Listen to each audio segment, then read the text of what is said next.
बच्चों, नमस्कार नमस्कार नमस्कार नमस्कार। क्या हाल चाल है? क्या हाल चाल है? कैसे हो? कैसे हो? बड़े दिनों बाद मिलते हो। तुम तो मिलते ही ना हो। कल छुट्टी है क्या? लगा ही था मुझे कि कमेंट की बहार में एक बहार ये भी होगी। जी हां, कल छुट्टी है। कल अच्छाई की बुराई पर जीत होगी, इसलिए कल छुट्टी है।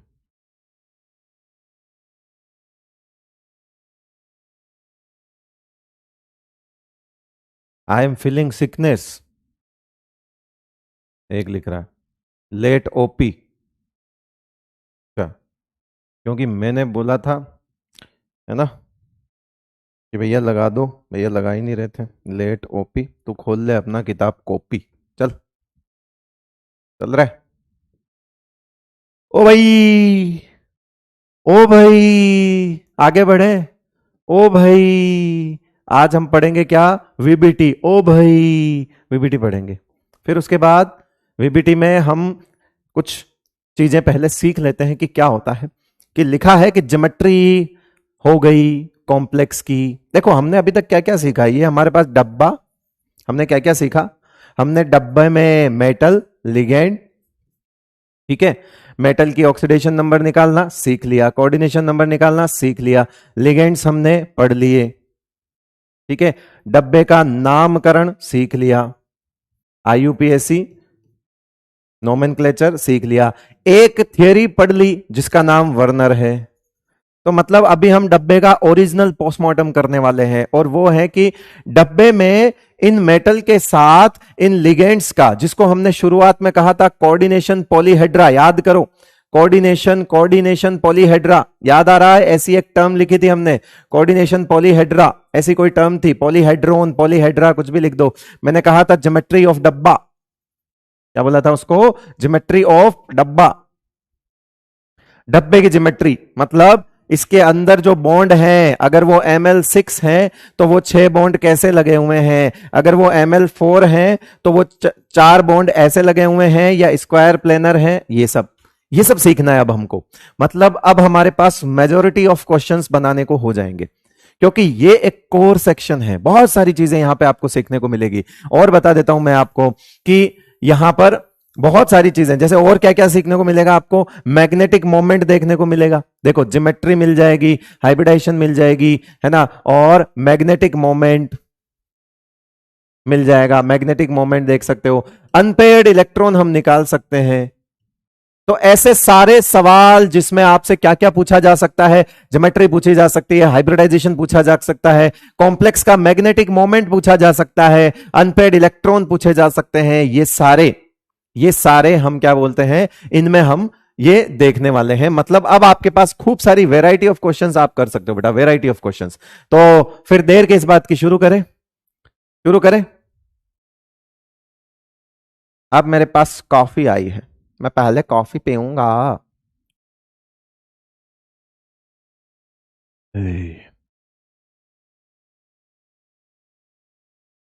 हेलो ऋषभ, वर्नर्स थ्योरी से क्वेश्चन नहीं हो रहे हैं। मैंने दिए कहाँ हैं? आज वाली डीपीपी में आएंगे। हाँ, इतना तो लिख दो ना। आंटियों पूछ रही हो जो, लिख दो। मैं काफी पी रहा हूं, तब तक तुम्हारे लिए काफी टाइम है, आप लिखो इसको।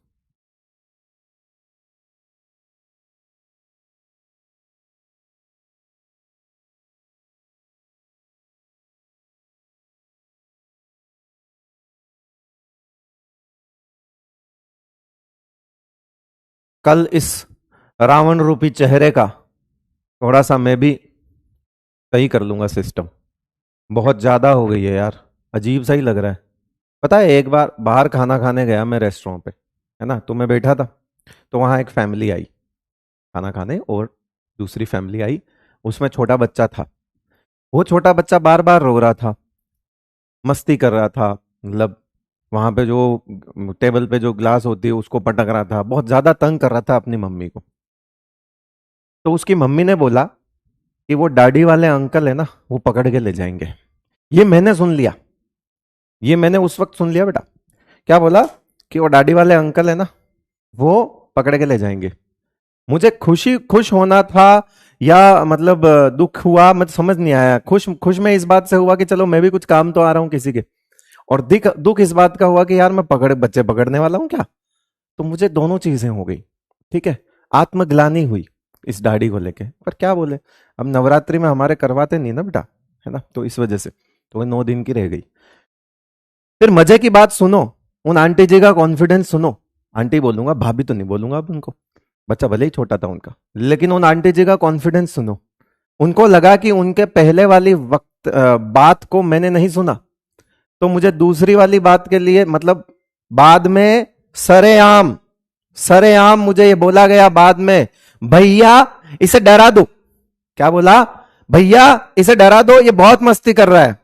मैंने कहा तेरी ऐसी की 3-4 तैसी। पहले तूने कहा कि वो पकड़ के ले जाएगा, वो तूने चुपके से कहा बेटी मैंने सुन लिया, और अब तू कह रही है कि इसको डरा दो, है? बहुत अफसोस हुआ। एक बार तो मुझे लगा कि व्रत तोड़ दूं, नहीं, क्या ही बोल रहे हम, दुख, इमोशनल डैमेज।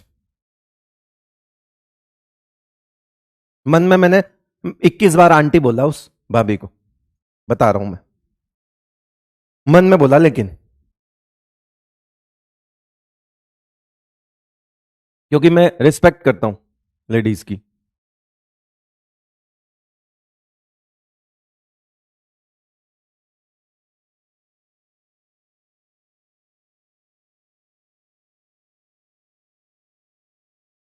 चलो ठीक है, तो क्योंकि तुम्हारे घर में भी कोई छोटा बच्चा हो तो स्क्रीन से दूर रखना बेटा। ठीक है, बच्चे डर वर जाते हैं, फिर उनकी नजर वजर उतारनी पड़ती है, लफड़े पड़ जाते हैं बहुत सारे, इसलिए दूर रखना स्क्रीन से। मुझे खुद, मैं अब कई बार तो मैं शीशे में खड़ा होकर खुद को भी नहीं पहचान रहा हूं इन दिनों। एनीवेज कोई बात नहीं, चलो शुरू करें अब। बहुत हो गई मजाक मस्ती, अब आगे बढ़ते हैं। 5 मिनट बहुत होते हैं मजाक के लिए, आगे चलते हैं। मुझे पता है कुछ लोग बोलेंगे 9 मिनट हो गए। हाँ, तो तू स्टॉप वो चला के पढ़ता है क्या? ऐसा पढ़ा टाइम भी कर लिया अगर।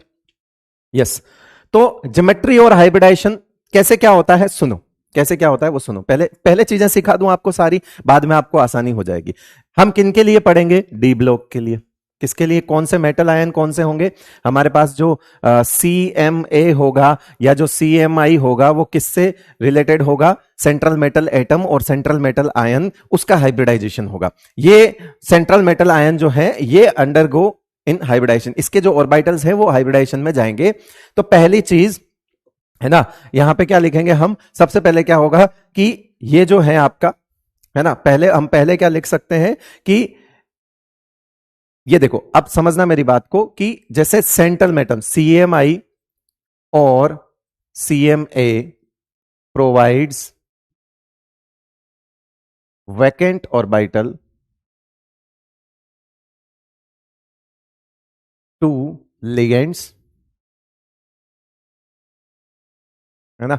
क्या काम होता है? सेंट्रल मेटल आयन और सेंट्रल मेटल आयन में, सेंट्रल मेटल आयन और सीएमए, सेंट्रल मेटल आयन और central metal atom provides vacant orbitals to ligands. ये लिगेंड्स को वैकेंट ऑर्बिटल प्रोवाइड कराएंगे। हमारा पहली चीज तो ये हो गई, क्योंकि लिगेंड्स के पास क्या होगा? ये क्या होंगे? लोन पेयर डोनर होंगे, है ना। ये क्या होंगे? लोन पेयर डोनर होंगे बेटा। और ये जो आपके होंगे ये क्या होंगे? एक्सेप्टर होंगे। तो जो एक्सेप्टर है वही तो बेटा वैकेंट ऑर्बिटल प्रोवाइड कराएगा। तो बात समझ आई कि कौन प्रोवाइड कराएगा? खाली डब्बे मेटल आयन करवाएगा। फिर खाली डब्बों का, उन डब्बों का क्या होगा बेटा? हाइब्रिडाइजेशन, है ना। उन डब्बों का क्या होगा? हाइब्रिडाइजेशन। तो अगेन अगला पॉइंट लिख रहा हूं, अगला पॉइंट लिख रहा हूं, वो और इंपॉर्टेंट है। These vacant orbital,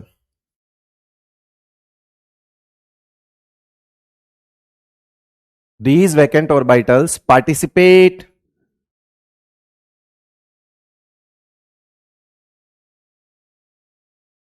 in hybridization.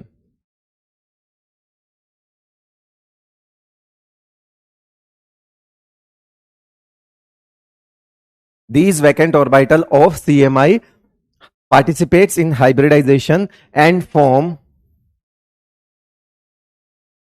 Sigma coordinate bonds with ligands. अभी तक किसी को कोई बात समझ नहीं आई हो तो बोल जाओ। ये कह रहा है कि सेंट्रल मेटल आयन जो होता है ना, ये बीच में जो बैठा होता है ना चचा, ये क्या करता है, ये आपका क्या करता है, CMI है ना। और इसके पास क्या है, डब्बे हैं, S होगा, P होगा, D होगा, S होगा, P होगा, D होगा, इस तरह का अरेंजमेंट होगा। ये अपने खाली डब्बों का हाइब्रिडाइजेशन करेगा, जिस भी तरह का आपको हाइब्रिडाइजेशन चाहिए। लाइक अगर आप ऐसा सुनते हो, इसका हाइब्रिडाइजेशन क्या होगा, जैसे एक S है, 3 P है और एक D है, तो इसका हाइब्रिडाइजेशन हो गया sp3d। अगर ये और एक्स्ट्रा ले ले तो sp3d2 हो जाएगा, एक और ले ले तो ये sp3d3 हो जाएगा। तो कुल मिला के कितने बॉन्ड बनाने हैं उस जरूरत के हिसाब से ये अपने डब्बों को मिक्स करेगा, हाइब्रिडाइजेशन में पार्टिसिपेट करवाएगा। करवाएगा कौन, किसका हाइब्रिडाइजेशन होगा, सेंट्रल मेटल का। क्या करेगा वो, अपने ऑर्बिटल्स को ऐसे ही नहीं प्रोवाइड कराता, पहले अपने ऑर्बिटल्स को हाइब्रिडाइजेशन में लेकर जाता है, और फिर जब वो ऑर्बिटल्स हाइब्रिड हो जाते हैं उसके बाद वहां पे लोन पेयर एक्सेप्ट करता है। ऐसे ही नहीं है, सिस्टमेटिक काम है। कह रहा है कि पहले मिक्सिंग करूंगा, सबको हाइब्रिडाइजेशन में पार्टिसिपेट करवाऊंगा, सब कुछ एक जैसा करूंगा, उसके बाद मेहमानों को बुलाऊंगा। तो पहले हाइब्रिडाइजेशन होगा बेटा, पहले क्या होगा, हाइब्रिडाइजेशन होगा। लेकिन क्या यह हाइब्रिडाइजेशन दो तरह का नहीं हो सकता, तो अब वही बात है। अब हमारे पास 2 टाइप ऑफ हाइब्रिडाइजेशन हमको देखने को मिलेंगे। ये पॉइंट समझ आ गए बेटा, अभी मैं आपको सारा डाउट आपका क्लियर कर देता हूं, है ना, अभी सब समझ आ जाएगा। जरा बताओ, ये वाले पॉइंट्स अभी तक क्लियर हैं आपके सामने? देखो मजा आने वाला है, अभी रुको।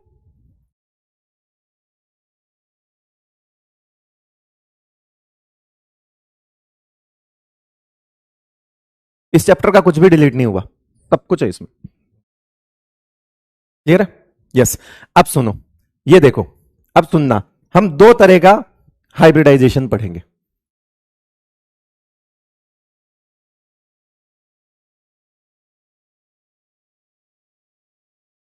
When inner d orbital participate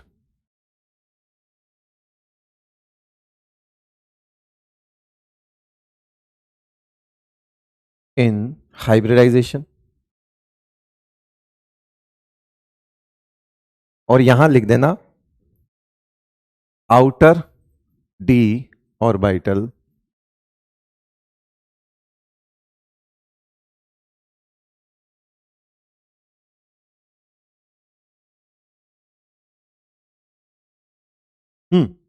hybridisation में हम 2-3 चीजें आपको सिखाते हैं, है ना, अलग अलग तरीके से। पहले बता देता हूं ताकि क्या है कि एग्जाम्पल में मैं डायरेक्ट बताता था, अब तक तो मैं क्या करता था, एग्जाम्पल में ही बता देता कि देखिए इनर या आउटर, तो बच्चा समझ जाता था। बट प्रॉब्लम पता है क्या है, उसको एक नियम बना के आपके सामने प्रस्तुत कर देता हूं, 2 तरह की चीजें आपको रहेगी। तो जब भी मैं बोलूंगा कि, है ना, इनर ऑर्बिटल कॉम्प्लेक्स, तो इसका मतलब है ये क्या बनाएगा, इनर ऑर्बिटल। जब ये आप शब्द सुनना बेटा, इनर डी ऑर्बिटल कॉम्प्लेक्स, इससे क्या बनेगा, इनर डी ऑर्बिटल कॉम्प्लेक्स, और इससे क्या बनेगा, outer D orbital complex. Clear है? अब सुनो बात को, फर्क क्या है, फर्क ये है, जैसे मान लो फॉर एग्जाम्पल हमने ले लिया क्या, जैसे जैसे यहां पे मैंने ले लिया 3D, क्या ले लिया, 3D। 3D के बाद होता है 4S, 4S के बाद होता है 4P, और 4D उनमें खाली होता है। ठीक है बेटा, बात को सुनना, अगर इस तरह की मिक्सिंग होती है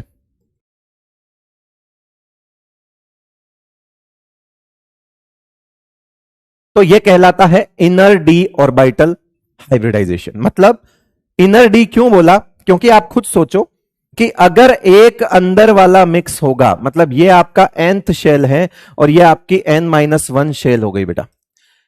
इनर का मतलब एक अंदर वाली शेल, अंदर वाली शेल हो गई। ये देखो, हमने अगर इन तीनों को मिक्स किया होता तो हम बोलते कि ये nth शेल वाले मिक्सिंग है, लेकिन हमने अब भी देखो 2 तो लिए nth शेल के और एक लिया अंदर वाली शेल का। अंदर वाली शेल का डी लिया है, इसलिए बोला जाता है इसको इनर डी ऑर्बिटल। क्या बोला जाता है बेटा, inner D orbital. Let suppose अगर ये पूरा भरा हुआ है, मान लिया मान लिया, अगले कंडीशन देखना, अगर मान लो ये पूरा भरा हुआ है, हम इसके डब्बे यूज नहीं कर सकते, है ना, हमको 2 डब्बे चाहिए, लेकिन इसमें 8 है, 9 है या 10 इलेक्ट्रॉन पहले से पड़े हैं, तो फिर हम इसके डब्बे तो खाली नहीं करवा सकते। बात को समझना, जब हमारे पास 3D जो है वो अवेलेबल तो है बट वैकेंट नहीं है, उस केस में हम 4s 4p और 4d का इस्तेमाल करेंगे, 4s 4d और 4p का इस्तेमाल करेंगे। इसको बोला जाएगा, ये मिक्सिंग में पार्टिसिपेट करेंगे, इसको बोला जाएगा आउटर डी ऑर्बिटल। क्योंकि अब सारी कहानी देखो, इसमें आउटर डी खाली है, काम में नहीं लिया, लेकिन इसमें आउटर डी काम में लिया हमने। अगर हम nth शेल का डी यूज करते हैं, अगर हम nth शेल का डी यूज करते हैं, तो वो होता है, कुल मिला के मिक्सिंग किसकी होगी, एक तो ns की होगी प्लस np की होगी और nd की मिक्सिंग होगी। अगर इस तरह की मिक्सिंग होती है बेटा, तो बताओ क्या मिक्सिंग जिनकी हो रही है उनमें सब में n जो है वो सेम होगा, similar, same principal quantum number. क्या होगा बेटा, same principal quantum number, same principal quantum number होगा। लेकिन आप यहां देखो, यहां जो मिक्सिंग हो रही है वो n-1d plus n-1d plus ns plus np की हो रही है बेटा। इसका मतलब है यहां पर n की वैल्यू सेम नहीं है, यानी कि डिफरेंट है, और डिफरेंट है तो बताओ n जो है उनका डिफरेंट प्रिंसिपल क्वांटम नंबर होगा। आपसे पहला सवाल पूछेगा, इनमें से कौन सा हाइब्रिडाइजेशन है जिसमें different type of principal quantum number के ऑर्बिटल्स मर्ज होते हैं। अभी तक हमने जितना हाइब्रिडाइजेशन सीखा हुआ है ना, अभी तक हमने जितना हाइब्रिडाइजेशन पढ़ा हुआ है, 11th क्लास में ले लो, हमने जितना हाइब्रिडाइजेशन पढ़ा हुआ है उसमें हम हमेशा एक चीज बोलते थे कि प्रिंसिपल क्वांटम नंबर हम सेम करते थे। हमने डिफरेंट प्रिंसिपल क्वांटम नंबर का हाइब्रिडाइजेशन अभी तक नहीं देखा था। हम हमेशा कहते थे कि 2s के साथ 2p मिक्स होगा, 3s के साथ 3p मिक्स होगा, 4s के साथ 4p मिक्स होता था, हमेशा कहते थे हम। यहां पर हमने कभी डिफरेंट प्रिंसिपल क्वांटम नंबर को मिक्स नहीं किया, क्योंकि हमने वहां पर कॉम्प्लेक्स नहीं पढ़ने थे। हम पहली बार कॉम्प्लेक्स पढ़ रहे हैं। कॉम्प्लेक्स के अंदर एक नई चीज होती है, और वो नई चीज क्या है कि इसके अंदर 2 वेराइटी बनती है। अंदर वाला डी भी यूज हो सकता है जब अवेलेबल हो तो, और बाहर वाला डी भी यूज हो सकता है जब अंदर वाला अवेलेबल नहीं हो तो। नॉट अवेलेबल, जब इसके अंदर वैकेंट ऑर्बिटल अवेलेबल नहीं होंगे, when vacant orbital in inner D orbital is not available, then वो आउटर ऑर्बिटल की शरण लेगा, आउटर ऑर्बिटल के पास जाएगा बेटा। क्लियर है? अभी तक चीज क्लियर हुई? मैं सिर्फ आपको ये दिखाना चाह रहा हूं कि ये ऐसा ऐसा होता है, ठीक है, वरना ये चीज मैंने आज दिन तक मेरे नोट्स में इस तरह से अलग अलग करके नहीं बताई, है ना। तो अब इनके एग्जाम्पल सुनो, इनके एग्जाम्पल कैसे होंगे वो सुनो।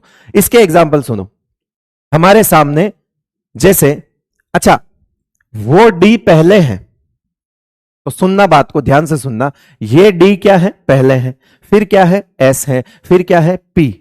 तो ऐसा कोई भी हाइब्रिडाइजेशन देखते हो जिसमें डी पहले लिखा होता है, वो सब इनर डी का हाइब्रिडाइजेशन होता है। जैसे एग्जांपल सुनो, एग्जांपल सुनो, एग्जांपल देखो, एग्जांपल DsP2, इसका मतलब है अगर डी पहले लिखते हो तो ये पहले मतलब इधर वाला डी है ना। ये सीक्वेंस ध्यान रखना बेटा, 3D 4s। अब ये सिर्फ थर्ड पीरियड के लिए नहीं है, मैंने ये एग्जांपल के तौर पे समझाया हुआ है। यहां अगर 4D होगा, यहां अगर लेट सपोज यहां अगर 4D होगा तो यहां 4s होगा, 4p होगा, सॉरी यहां अगर 4D होगा तो यहां 5s होगा, 5p होगा और 5D होगा। ये ध्यान रखना बेटा। मैंने मैक्सिमम, हमको क्या है कि 3D सीरीज से ज्यादा काम पड़ेगा, इसलिए मैंने 3D सीरीज लिया हुआ है। अदरवाइज आप इसको ध्यान में रखिएगा कि मिक्सिंग होती है NS NP और इससे पहले N-1D की। लेट सपोज यहां अगर तुम 4D लेते हो तो उसको 5S और 5P कर देना बेटा। ये DsP2 है। कैसे? DsP2 हो गया, और बताओ D2sP, एक और देखो, ये देखो कितने, हाँ ये हो गया आपका DsP3 हो गया, और D2sP2 हो गया, D2sP2 हो गया, D2sP2 तो होगा नहीं, D2sP3 हो गया। ये लो, ये इसके एग्जाम्पल है। मतलब जब अंदर वाला डी यानी उधर वाला डी काम में आएगा तो हम डी को भी उधर ही लिखेंगे। तो जब भी कभी पहले डी लिखा होता है ना, इसका मतलब है उसके अंदर वो जो डी है उसका प्रिंसिपल क्वांटम नंबर डिफरेंट है, वो अलग प्रिंसिपल क्वांटम नंबर का है भाई। और अगर ये वाले हुए तो आप खुद सोचो इसमें कौन कौन से हो सकते हैं, इसमें कौन कौन से हाइब्रिडाइजेशन हो सकते हैं। sp3 तो हो ही सकता है, नो डाउट, क्योंकि अगर ये और ये मिक्स होंगे तो sp3 हो सकता है। sp3 तो बेटा वहां पे भी हो सकता है, चार में कोई फर्क नहीं है। तो sp3 तो इसमें नहीं लिखेंगे क्योंकि हम d की बात करें फिलहाल। तो जैसे यहां पे sp3d हो गया और sp3d2 हो गया और sp3d3 हो गया, इस तरह के देख सकते हैं। ठीक है भाई, sp3d3 हमारे सिलेबस पे ही नहीं आएगा, तो एक काम करते हैं, इसको sp3d2 ही लिख देते हैं, उसकी जरूरत नहीं पड़ेगी हमको। ये देखो, अब हमने d बाद में लिखा, क्यों? क्योंकि हम d बाद वाला ही ले रहे हैं। हमने d पहले लिखा, क्यों? क्योंकि हम d पहले वाला ही ले रहे थे। पहले वाला मतलब अंदर वाला। तो ऐसे आपको इस तरह के हाइब्रिडाइजेशन देखने को मिलेंगे अभी आगे जब हम पढ़ेंगे। तो हाइब्रिडाइजेशन में जब पार्टिसिपेट अंदर वाला डी करेगा तो इस तरह के हाइब्रिडाइजेशन आएंगे। डी पहले आएगा, डी अंदर वाला, वो अपने आप में बता रहे हैं कि वो अंदर वाला हाइब्रिडाइजेशन है। और उसके बाद sp3d या आप sp3d2। अच्छा, आप में से बहुत सारे बच्चे ये सोच रहे होंगे कि सर ऐसा क्यों नहीं लिखा आपने, तो यह हाइब्रिडाइजेशन एग्जिस्ट नहीं करता। बहुत सारी किताबें इसको समझा देती है, हमारे काम का नहीं है, इसलिए नहीं लिखा बेटा। sp2d मत लिखना, ठीक है? क्या मतलब है इमेजिनरी चीज लिखने का, जब वो ऐसा कॉम्प्लेक्स भी तो हमारे पास होना चाहिए। इमेजिनेशन में मैं कुछ भी लिख दूंगा, बट अगर ऐसे कंपाउंड नहीं है, कॉम्प्लेक्स नहीं है, तो इमेजिनरी हाइब्रिडाइजेशन हम क्यों लिखें? जो हमको देखने हैं, जो हमको पढ़ने हैं, हम वही सीखेंगे। एक बच्चा लिख रहा है कि समझ नहीं आया, आप मुझे इतना बता दो, ठीक है, इतना बता दो, क्या इतना आसानी से, मतलब मैंने इतना मुश्किल कर दिया क्या इस चीज को? या मुझे तो लगता है कि वाकई में मैंने बहुत आसानी से आपके सामने फिलहाल दो हाइब्रिडाइजेशन के टाइप को अलग कर दिया जिनमें डी का इन्वॉल्वमेंट होता है। Hybridisation in which D orbitals are used, है ना? तो बेसिकली हम अगर इसके अलावा हमारे पास sp3 है तो हमको जरूरत नहीं है उसकी, क्योंकि उसमें डी यूज नहीं होता। sp3 यहां से भी ले सकते हो, sp3 यहां से भी ले सकते हो, इट डिपेंड्स कि वो क्या चीज है। एकदम क्लियर किया है मैंने। अब आपके सामने एग्जाम्पल समझ आ जाएगा और वो सुन लेना, है ना? तो वो क्या है कि in which of the following type, जैसे एक सवाल करो फटाफट, ऐसे सवाल डायरेक्ट सवाल पूछा जाता है। In which of the following type of hybridisation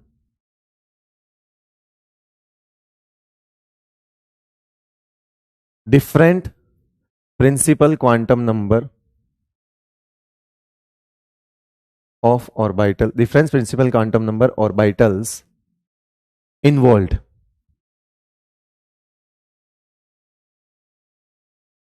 पहला sp3d2, दूसरा sp3, तीसरा d2sp3 और चौथा है dsp2।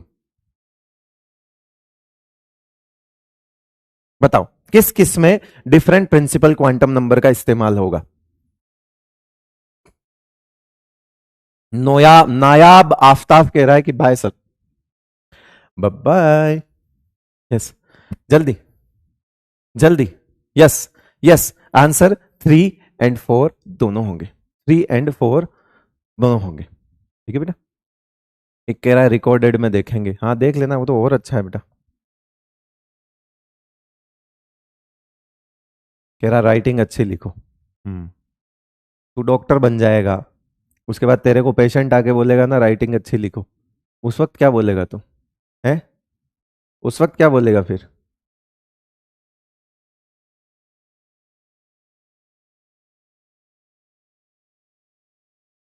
लिख दे चुपचाप।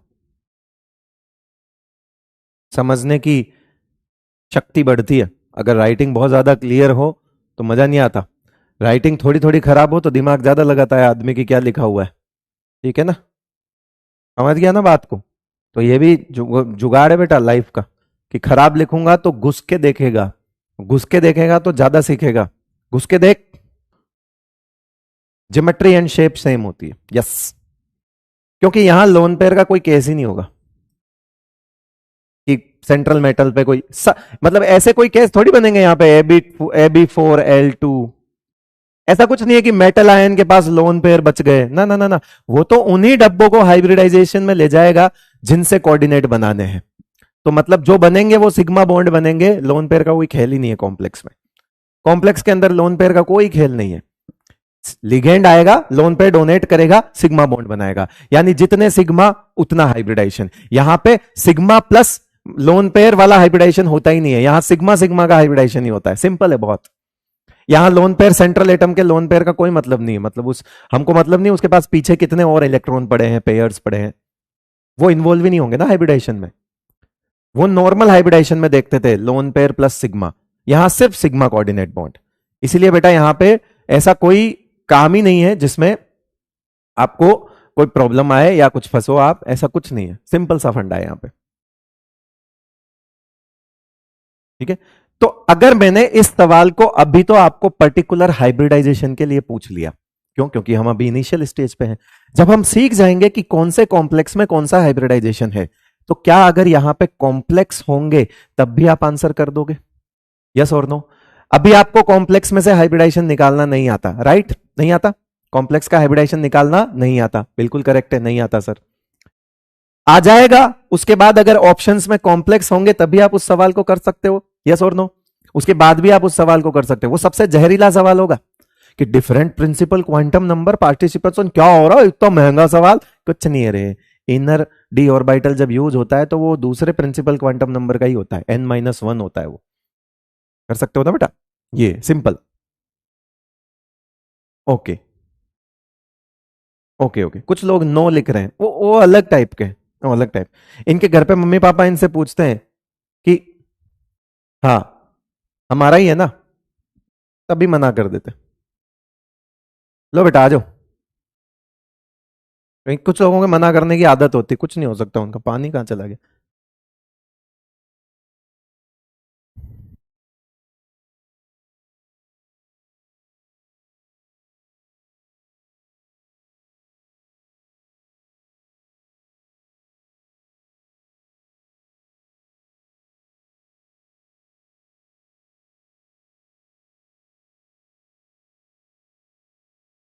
ले, अब और क्या चीज सिखाऊं?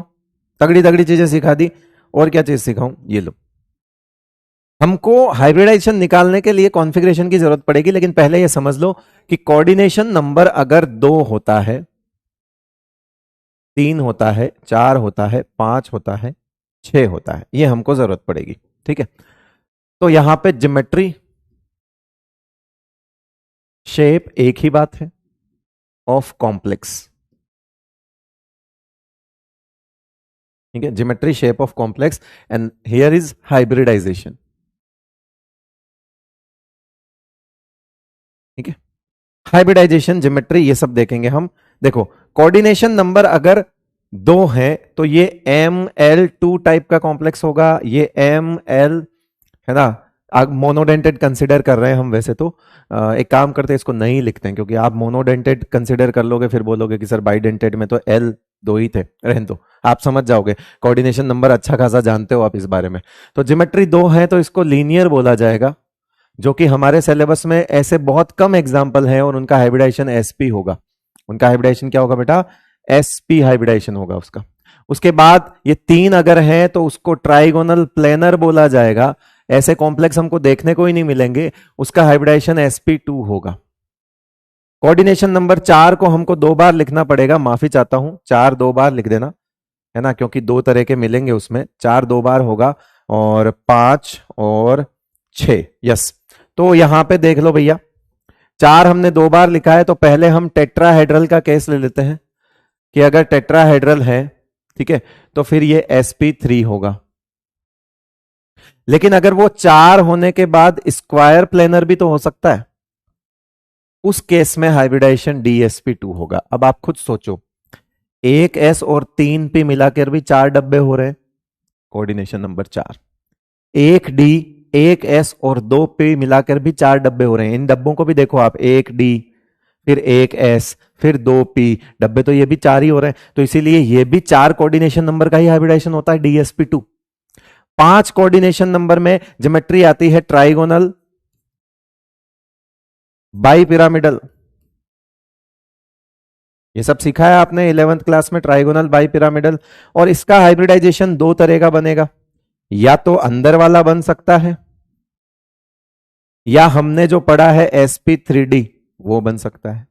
ये हम पहले पढ़ चुके हैं इस तरह का हाइब्रिडाइजेशन, ये हमारे लिए आज नया आया है।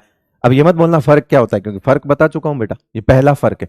6 अगर कोऑर्डिनेशन नंबर है तो इसकी ज्योमेट्री कैसी होगी बेटा, ऑक्टाहेड्रल। कैसी होगी, ऑक्टाहेड्रल होगी। या इसको स्क्वायर बाई पिरामिडल भी बोल सकते हैं। अब इनमें से एक बड़ा सवाल जो बन सकता है, और वो बड़ा सवाल क्या है, अभी तक तो हमको चीजें आती है, हम या तो इसको D2sp3 लिखेंगे, या फिर इसका हाइब्रिडाइजेशन sp3d2 भी हो सकता है। अब ये तो हम आगे पढ़ेंगे जब पता चलेगा कि कब कौन सा है, अभी नहीं पता हमको, वो तो हम पढ़ेंगे जो हम समझ आएगा। बट हाँ, इन दोनों की ज्योमेट्री सेम ही होगी। ये देखो, ऑक्टाहेड्रल स्क्वायर बाई पिरामिडल, इन दोनों हाइब्रिडाइजेशन वालों की ज्योमेट्री भी सेम होगी। लेकिन जो कोऑर्डिनेशन नंबर 4 वाले होंगे, अगर उसमें sp3 होता है तो टेट्राहेड्रल होगा, लेकिन dsp2 होगा तो स्क्वायर प्लेनर कॉम्प्लेक्स होगा। क्योंकि 4 कोऑर्डिनेशन नंबर दो तरह की ज्योमेट्री देगा, एक टेट्राहेड्रल होगी और एक स्क्वायर प्लेनर होगी। हां, ये मैं बता देता हूं कि जिन पर मैं स्टार मार्क कर रहा हूं, सबसे ज्यादा कॉम्प्लेक्स आपको उसी को देखने को मिलेंगे। जैसे ये ऑक्टाहेड्रल देखने को मिलेगा, स्क्वायर प्लेनर देखने को मिलेगा, और टेट्राहेड्रल देखने को मिलेगा। ये सबसे इंपॉर्टेंट ज्योमेट्री है। आपको इनके अलावा जो बाकी कॉम्प्लेक्सेस हैं वो हमारे सिलेबस में बहुत कम है, शायद एक एक एग्जांपल हम कर लें उनका, उसमें भी ट्राइगोनल प्लेनर तो मिलता ही नहीं है। हमने लीनियर कर लिया था सिल्वर के कॉम्प्लेक्स, याद करो, AgCN2 का होल ट्वाइस, उसका IUPAC नाम लिखा था, दो दो डब्बे वाला, वो सिल्वर का लीनियर कॉम्प्लेक्स था। ठीक है, वो सिल्वर का कॉम्प्लेक्स था। ट्राइगोनल बाई पिरामिडल का अभी हम आगे देख लेंगे, 5 कोऑर्डिनेशन नंबर वाला जो आएगा वो हम देख लेंगे। लेकिन मैक्सिमम ऑफ द कॉम्प्लेक्सेस जिनका कोऑर्डिनेशन नंबर 6 और 4 होता है वो सबसे ज्यादा पाए जाते हैं, और 4 के अंदर ये आधे आधे हो जाते हैं बेटा, कुछ टेट्राहेड्रल और कुछ स्क्वायर प्लेनर हो जाते हैं। ठीक है बेटा,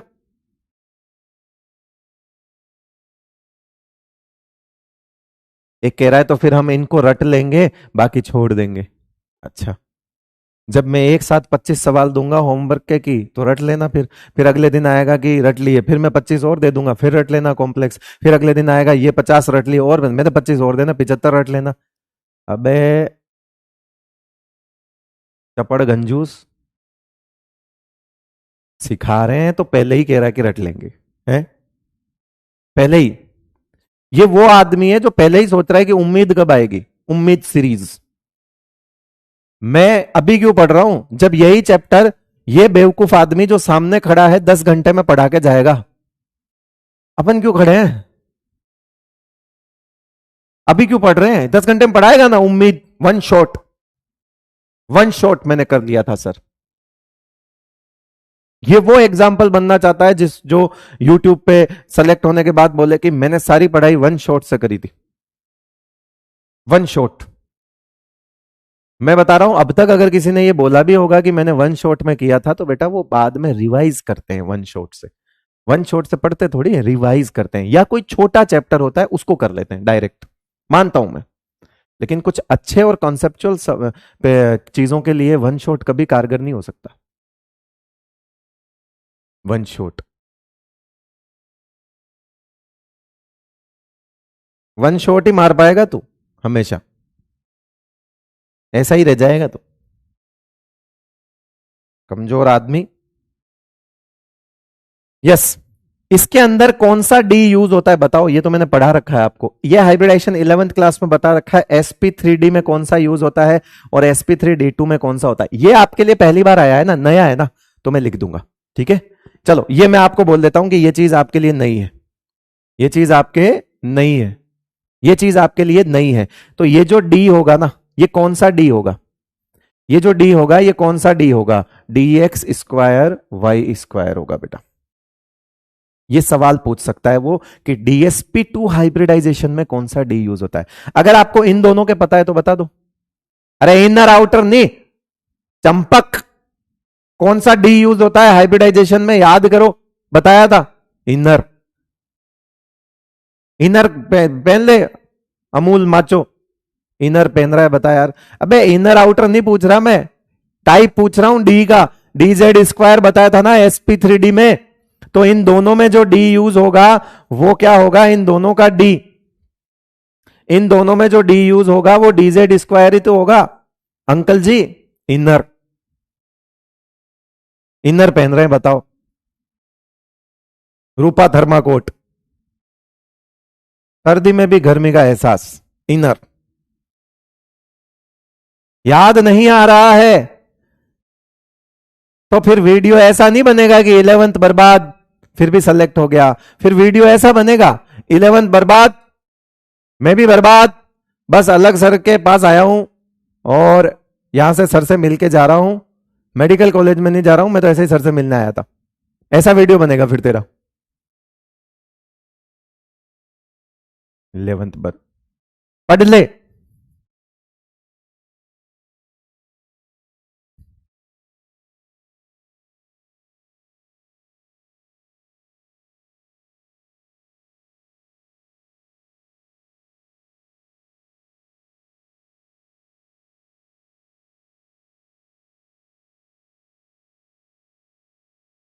पढ़ ले, पढ़ ले, काम आ जाएगा। sp3d हाइब्रिडाइजेशन पढ़ाया हुआ है 11th क्लास का, ठीक है ना बेटा। और ये भी पढ़ाया हुआ है कि इनके अंदर जो डी होते हैं ना वो कौन से होते हैं, तो एक तो ये लेते थे हम डीजेड स्क्वायर और साथ में लेते थे डीएक्स स्क्वायर वाई स्क्वायर, याद कर।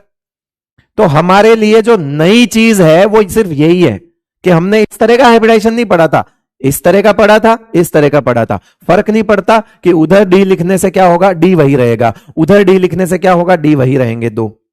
तो अच्छी बात है हमारे लिए, ये चीज तो पहले वाली हो गई, ये एक नया है, इसको देख लो।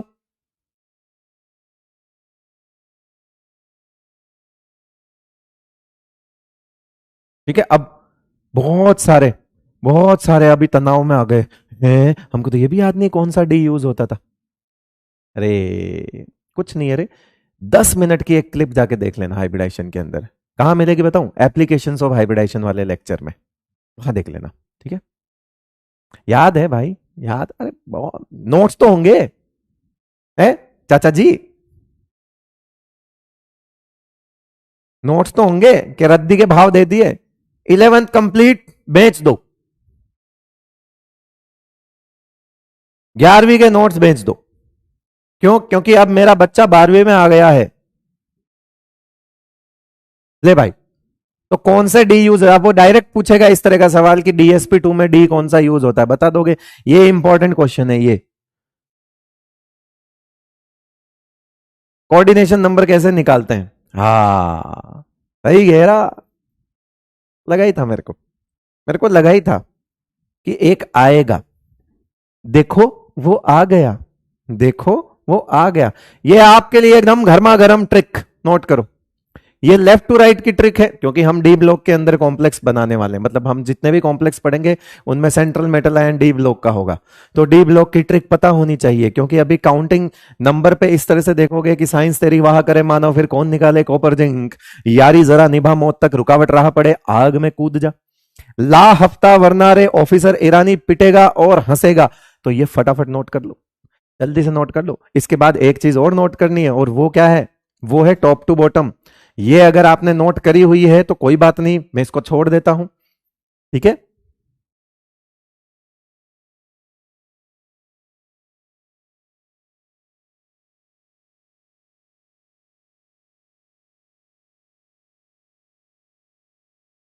याद है लेफ्ट टू राइट वाली, तो मैं भी शायद मैंने 11th में लिखवा दी हो, शायद, मुझे नहीं याद, क्योंकि मैं 12th की चीजें नहीं करवाता हूं 11th में, करवा दी होगी, अच्छी बात है।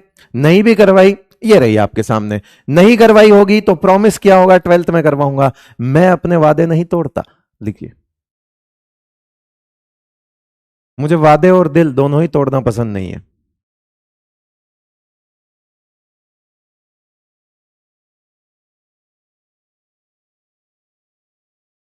लेकिन गलत कमेंट करोगे, हड्डियां मुझे बहुत पसंद है, तोड़ना।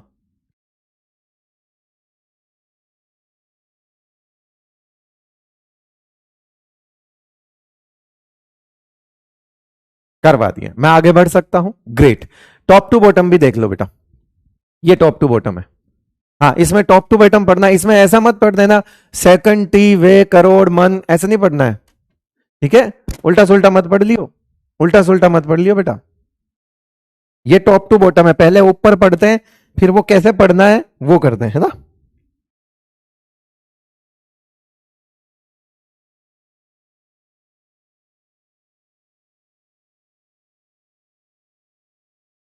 तो ये टॉप टू बॉटम है बेटा। सेकंड सेकंड ईयर लाएंगे, अब वो तुम्हारे ऊपर क्या लाओगे।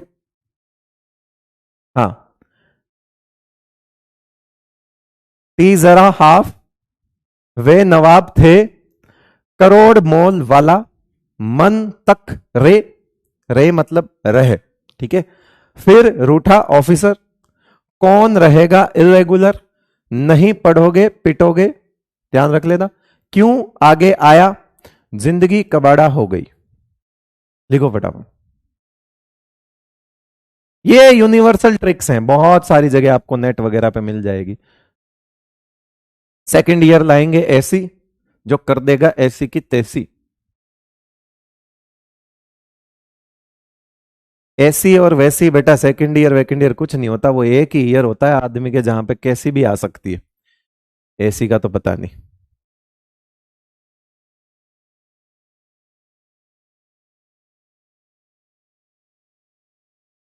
हाँ मुझे पता है, तुम सड़कों पे घूमते हुए यही सोचते हो कि सेकंड ईयर लाएंगे ऐसी। बे, पढ़ोगे लिखोगे तो मिलेगी वैसी, नहीं तो मिलेगी देसी।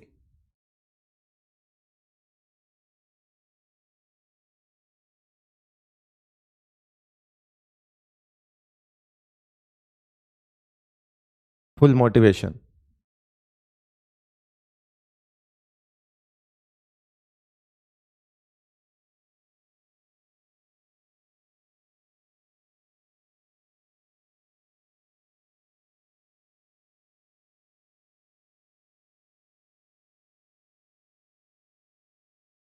अभी तिवाड़ी कह रहा है देसी इज बेस्ट। हाँ तो अरे, विदेशी तो तेरे को वैसे भी नहीं मिलेगी, मिलेगी तो देसी, ठीक है। उस देसी का मतलब नहीं था मेरा। स्वदेशी और विदेशी दो चीज है, मिलेगी तो स्वदेशी तेरे को। तू विदेशी कंपनी का एसी लाएगा क्या, मैं सब एसी की बात कर रहा हूं, तू कहां ले गया बात को।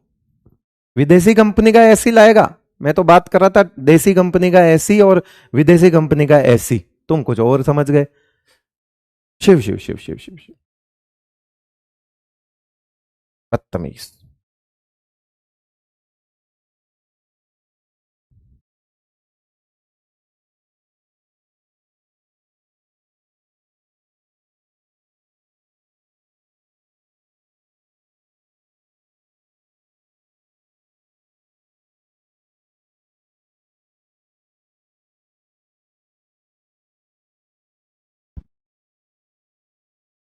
हाँ कंपनियां भी लिख दी, लिख दिया, ये इसलिए ऐसी बातें कर रहा हूं, है ना, ताकि तुम नोट कर लो इसको, ऐसे की ऐसी, ठीक है। इसलिए नहीं करी कि बैठ गए यहाँ कमेंट कर रहे हैं हंस रहे हैं, नोट कर फटाफट। लिख दिया, आगे बढ़े।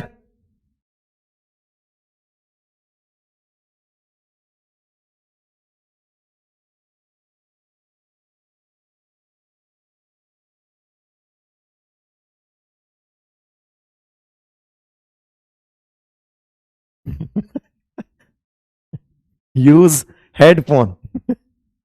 कह रहा है एमडी सर की क्लास में यूज हेडफोन प्लीज। अबे नहीं यार, ऐसा भी कुछ नहीं, क्यों बदनाम करते हो। तुम खुद गलत समझते हो, फिर गलत कमेंट करते हो, फिर जारी जनता समझती है कि मैंने गलत बोला। मैं तो ऐसे की बात कर रहा था, तुमने सारी बात की ऐसी की तैसी कर दी। अब तुमको मिलने वाला है वो, क्या, वो, ये। कह रहे एक बार और लिखो, लिखो एक बार और, ले अब।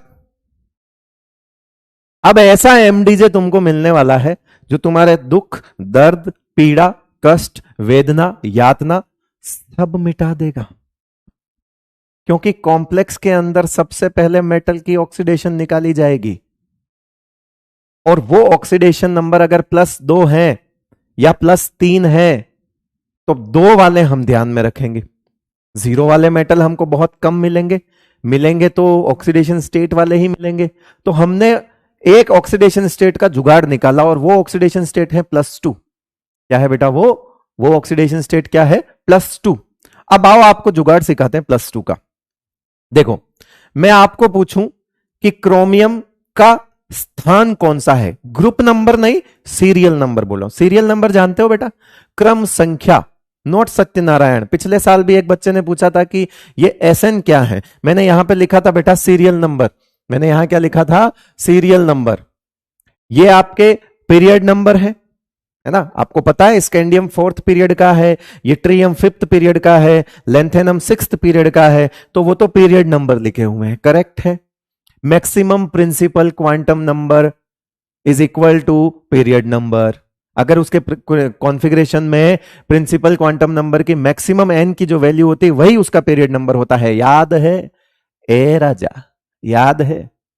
ए बबुआ, बाबू। तो सीरियल नंबर है। सीरियल नंबर किसको कहते हैं बेटा? सीरियल नंबर किसको कहते हैं? Serial number. एटॉमिक नंबर नहीं बताना है।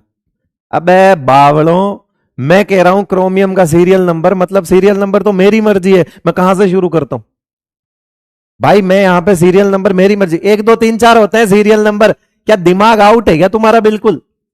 मैं पूछ रहा हूं सीरियल नंबर तो कह रहे सीरियल नंबर। एटॉमिक नंबर बता, 24। बैठ।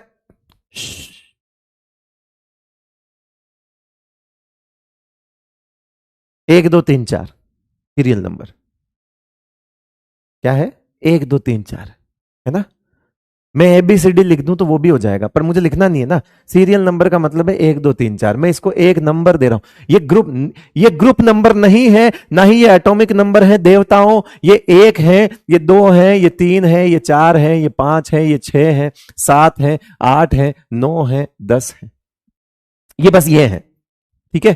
तो अब आप बोलोगे कि इनके लिए भी सीरियल नंबर वही है। एक के नीचे वो इधर से शुरू कर दे, 1 2 3 4 5 6 7 8 9 10। इधर से भी शुरू कर दे, 1 2 3 4 5 6 7 8 9 10। ठीक है? वापिस सुन ले, 1 2 3 4 5 6 7 8 9 10। ठीक है भाई? 1 2 3 4 5 है बेटा, और कुछ नहीं, ये सीरियल नंबर।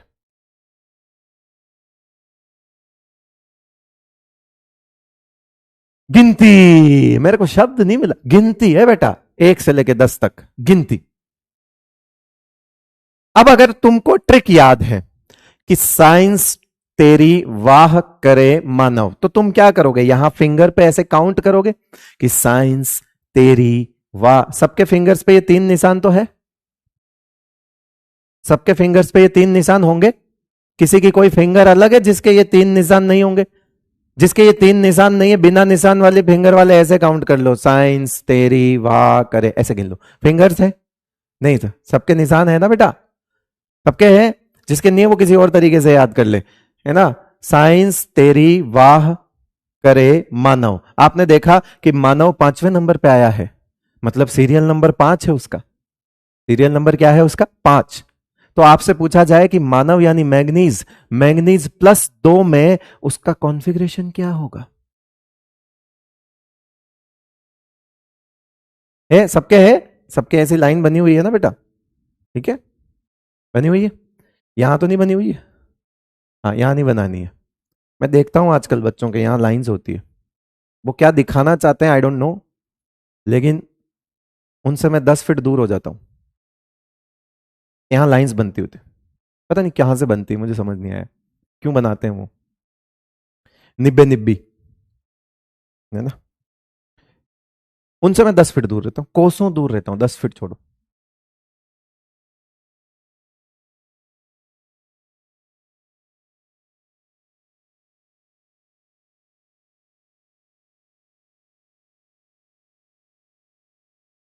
बचपन का प्यार।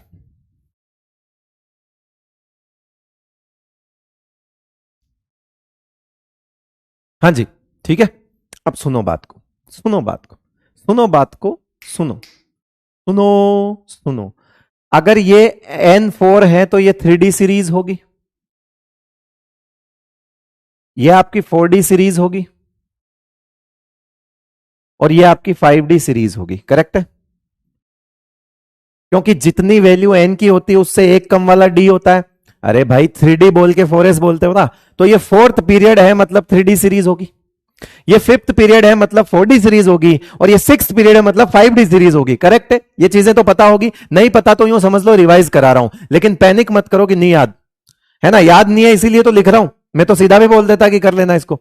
अब मजे की बात सुनो, क्या कि अगर आपको किसी का भी +2 में कॉन्फ़िगरेशन लिखना है, OMG, किसी का भी मतलब किसी का भी, किसी का भी मतलब किसी का भी, इसमें से कुछ भी उठा लो, +2 में से कुछ भी उठा लो, बस उसकी पोजीशन पता होनी चाहिए, यानी कि वो कौन से नंबर पे आएगा। ये जुगाड़ बता रहा हूं बहुत तगड़ा, इस जुगाड़ को समझते वक्त ऐसा नहीं लगेगा कि ये कितने काम का है, अभी बाद में जब कोई एक 5 मिनट में निकालेगा और तुम 5 सेकंड में निकालोगे तब समझ आएगा कि क्या वैल्यू है जुगाड़ की। तो हमको कॉन्फ़िगरेशन ऐसा देखने को मिलेगा कि कोई इनर्ट गैस होगी इस तरफ और उसके बाद N-1D और NS होगा। जैसे फॉर एग्जांपल आर्गन मैंने लिख दिया तो 3D होगा और उसके बाद 4s होगा, तो क्या ये N-1D होगा और ये NS होगा? यस। +2 के अंदर सबका S खाली, वापस सुनो, +2 के अंदर सबका S क्या हो जाता है? खाली। सुन लेना बेटा, +2 के अंदर सबका S 0, मैंने पहले ही लिख दिया, ये +2 के अंदर सबका S 0, यानी कि कॉन्फ़िगरेशन में इसको तो डेफिनेटली 0 लिख दो।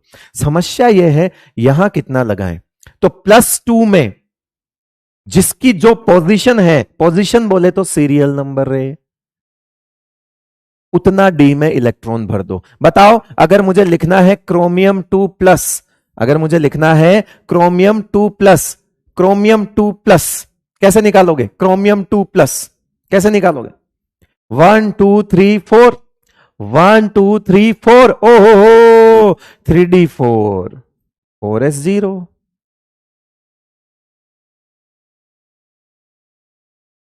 Chromium +2, 3D4, 4s0। अच्छा, क्रोमियम के नीचे वाला सर मॉलिब्डेनम निकालना हो तो कुछ नहीं है, वो 3D4 था, 4s0 था। यस, तो ये 4D4 हो जाएगा और 5s0 हो जाएगा। अच्छा, तो नीचे वाला, अरे तो सिंपल है, ये 5D4 हो जाएगा और 6s0 हो जाएगा। ले ले ले ले, कुछ भी सोच ले। अच्छा, तो सर आप ये कह रहे हो कि ये 3D6 होगा? होगा, 6 नंबर है। सर ये 4D6 होगा? होगा, 6 नंबर है। ये 5D6 होगा, ये देखो 3D7, D7, D8, D9, D10, D1, D2, D3, सब में +2 का कॉन्फ़िगरेशन इनका जुगाड़ है। +2 में इनकी जो पोजीशन है, आप जितना, आप क्या एक्सपेक्ट करते हो कि D1 से लेके D2 तक जाए, D3, D4, D5, D6, D7, D8, D9, D10, आप यही सोचते थे।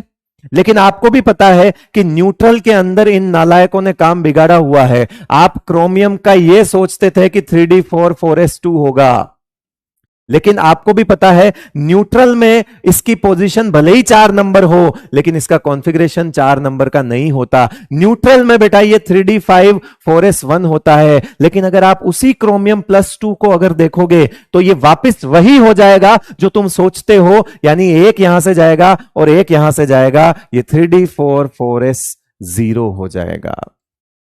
यानी न्यूट्रल के अंदर जो आप सोचते थे कि सब कुछ अच्छा चलना चाहिए, कोई एक्सेप्शन नहीं होना चाहिए, इधर पहले वाले में D1 होना चाहिए, उधर आखिरी वाले में D10 होना चाहिए, ऐसा आपने सोचा था सपने में। लेकिन आपको पता है कि न्यूट्रल के अंदर तो एक्सेप्शंस रहते हैं कि जो जहां जिस पोजीशन पे है उतने डी इलेक्ट्रॉन नहीं होते। लेकिन अच्छी बात यह है कि आज हमको पता चल गया +2 में इनके अंदर कोई एक्सेप्शन नहीं है। +2 के अंदर ये सारे अपनी पोजीशन को जस्टिफाई करते हैं, जितने नंबर की उसकी पोजीशन है उतना ही उसमें डी में इलेक्ट्रॉन होगा, बात खत्म।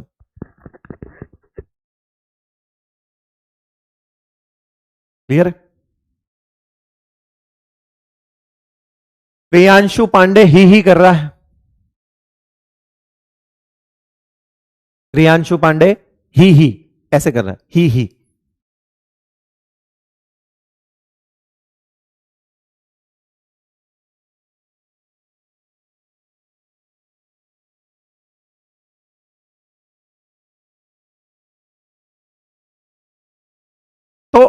यहां एक्स की वैल्यू क्या होगी, जरा बताओ। अपन ने एक फॉर्मूला बनाया देसी जुगाड़, एमडीजे फॉर्मूला। ये कौन सा फॉर्मूला बेटा, एमडीजे फॉर्मूला। तो मैं आपसे पूछूं कि कॉन्फ़िगरेशन में हम कैसे लिखते हैं, एक कम डी और एनएस, तो यहां एक्स की वैल्यू किसके बराबर होगी, एक्स की वैल्यू किसके बराबर होंगे, यस करेक्ट, सीरियल नंबर के बराबर होगी। तो यहां लिख देना वेयर एक्स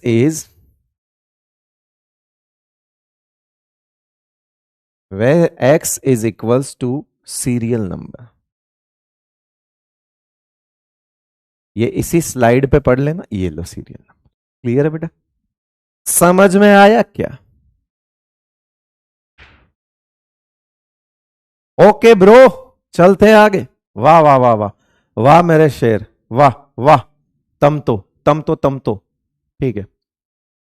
ये हो गया अपना देसी जुगाड़ फॉर्मूला कि हमको इसी फॉर्मेट में लिखना है और एक्स की वैल्यू हमको ऐसे लिखना है। क्लियर, चलो अब आपके सामने लेकर आते हैं कुछ वापस वीबीटी की बात कर लेते हैं। ये बीच में तो मैंने ऐसे बताया था, ठीक है। अब और वीबीटी की बात कर लेते हैं, आ जाओ। अब हम क्या क्या सीख चुके हैं, हमारे पास कॉन्फ़िगरेशन आ गया है, हमने कितने कोऑर्डिनेशन नंबर कितना हो तो कौन सी ज्योमेट्री बनेगी और कौन सा हाइब्रिडाइजेशन होगा ये भी हमने देख लिया है। अब हमारे सामने एक समस्या आएगी जिसको, हालांकि एक स्पेक्ट्रोकेमिकल सीरीज होती है बेटा, वो डेटा बेस्ड होती है, लेकिन उस डेटा के अंदर हम ये जानते हैं कि लिगेंड वो अच्छा जिसको लोन पेयर देना जल्दी से आ जाए। मेरी बात सुनो वापस, लिगेंड कौन सा अच्छा जो जल्दी लोन पेयर दे दे, लिगेंड कौन सा अच्छा जो जल्दी लोन पेयर दे दे, वो लिगेंड अच्छा होगा।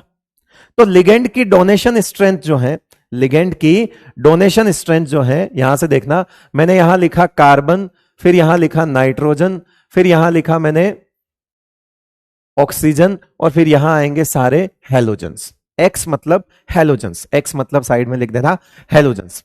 तो मैंने ये लिखा डोनेशन स्ट्रेंथ, क्या लिखा है मैंने इसको, डोनेशन स्ट्रेंथ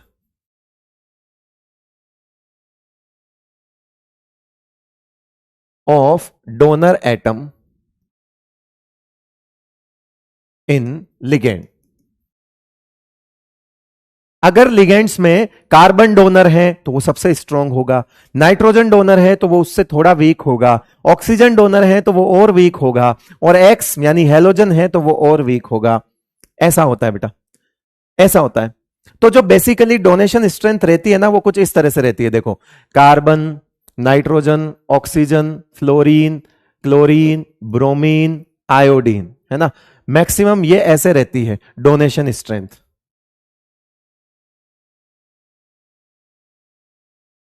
लोन पे डोनेशन स्ट्रेंथ, तो कार्बन सबसे अच्छा डोनर है, मतलब कार्बन वालों को और नाइट्रोजन वालों को। तो हमने क्या किया, हेलोजन को एक साथ लिख दिया, इन सबको एक साथ लिख दिया एक्स, ठीक है। तो एक्स आएंगे तो उन तीनों से पीछे ही, तो हमने एक साथ लिख दिया। तो हम क्या करने वाले हैं, इनको हमने मान लिया स्ट्रॉन्ग लिगेंड, को हमने क्या मान लिया, स्ट्रॉन्ग लिगेंड। अब बात को समझना, जिनके अंदर डोनर क्या होता है, कार्बन, और यहां से यहां एक लाइन चली गई, और वो लाइन क्या है, और यहां मान लिया हमने वीक लिगेंड। अब भी हमने शुरुआत में बेसिकली स्ट्रॉन्ग और वीक की जो बात है वो एक स्पेक्ट्रोकेमिकल सीरीज होती है, वहां से डिसाइड होता है परफेक्ट तो। लेकिन उस पूरी स्पेक्ट्रोकेमिकल सीरीज की भी जो बैकबोन है ना, वो डोनेशन स्ट्रेंथ ही होती है बेटा। हाँ, उसमें कुछ एक दो चीजें आगे पीछे हो जाती है, लेकिन जो कहते हैं ना कि उसके अंदर पूरी, जो अगर आप बात करोगे कि जनरल जो भी ऑर्डर होगा उसका मेजर, वो सब इसकी डोनेशन स्ट्रेंथ पे बनेगा। तो हमारा अभी जो काम है वो ये सीखना है कि अगर किसी लिगेंड में कार्बन डोनर है तो वो स्ट्रॉन्ग है, नाइट्रोजन डोनर है तो उसको स्ट्रॉन्ग मानेंगे। अब स्ट्रॉन्ग लिगेंड क्या क्या चेंजेस ला सकते हैं, पहला पॉइंट, दीज लिगेंड्स, है ना, स्ट्रॉन्ग लिगेंड्स, हम बेसिकली क्या पढ़ रहे हैं, स्ट्रॉन्ग लिगेंड्स और वीक लिगेंड्स के बीच में वो पढ़ रहे हैं, डिफरेंस पढ़ रहे हैं हमने, है ना। They can, strong ligand can pair D electrons if required. फिर can not pair D electrons. Strong ligand की ताकत है कि वो डी के अंदर इलेक्ट्रॉन पेयर करके डब्बा खाली करवा सकते हैं, जरूरत पड़े तो। अभी सीखेंगे कैसे, ये सब चीजें आपको अभी धीरे धीरे पता लग जाएगी। दूसरा, generally strong ligand forms inner D orbital complex.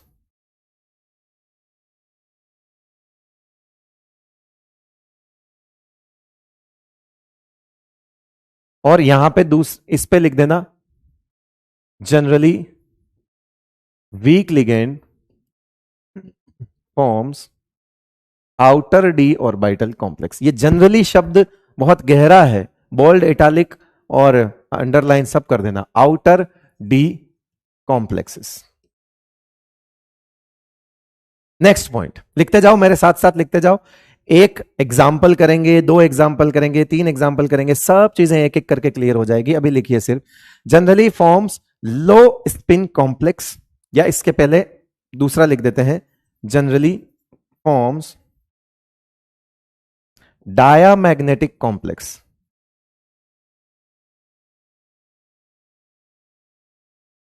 और ये क्या बनाता है, जनरली फॉर्म्स पैरामैग्नेटिक कॉम्प्लेक्स।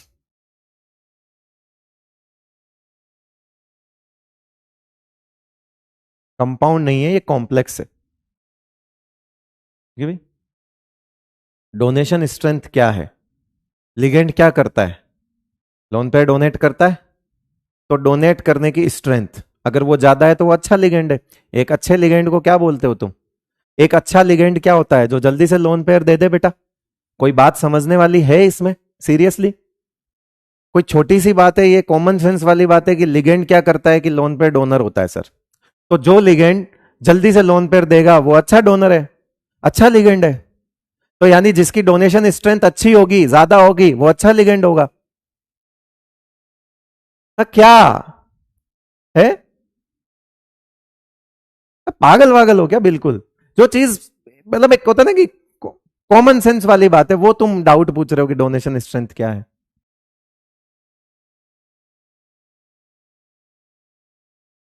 अरे फर्स्ट पॉइंट अभी समझ में नहीं आया तो जनाब अली रुक जा भाई, बोल रहा हूं कि एग्जाम्पल के बाद समझ आएगा, मेरे साथ नोट कर लो। सबर ही नहीं है यार बेवकूफ आदमी। मैंने नहीं बोला ये कि मेरे साथ नोट कर ले, एग्जाम्पल से समझ आएगा।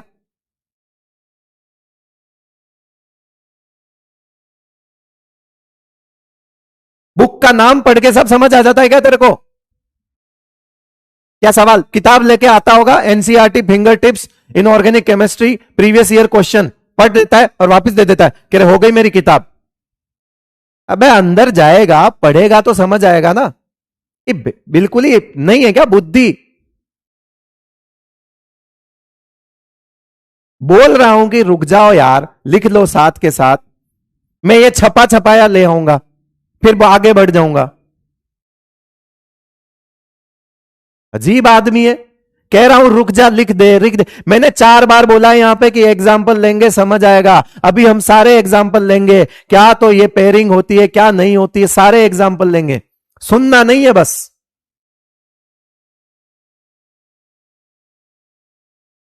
कमाल है यार, इरिटेट करते हो यार, फिर कहते हो गुस्सा करते हैं। रुके, सबर ही नहीं है 1 मिनट की यार। लो तोड़ते हैं बैठ के बस।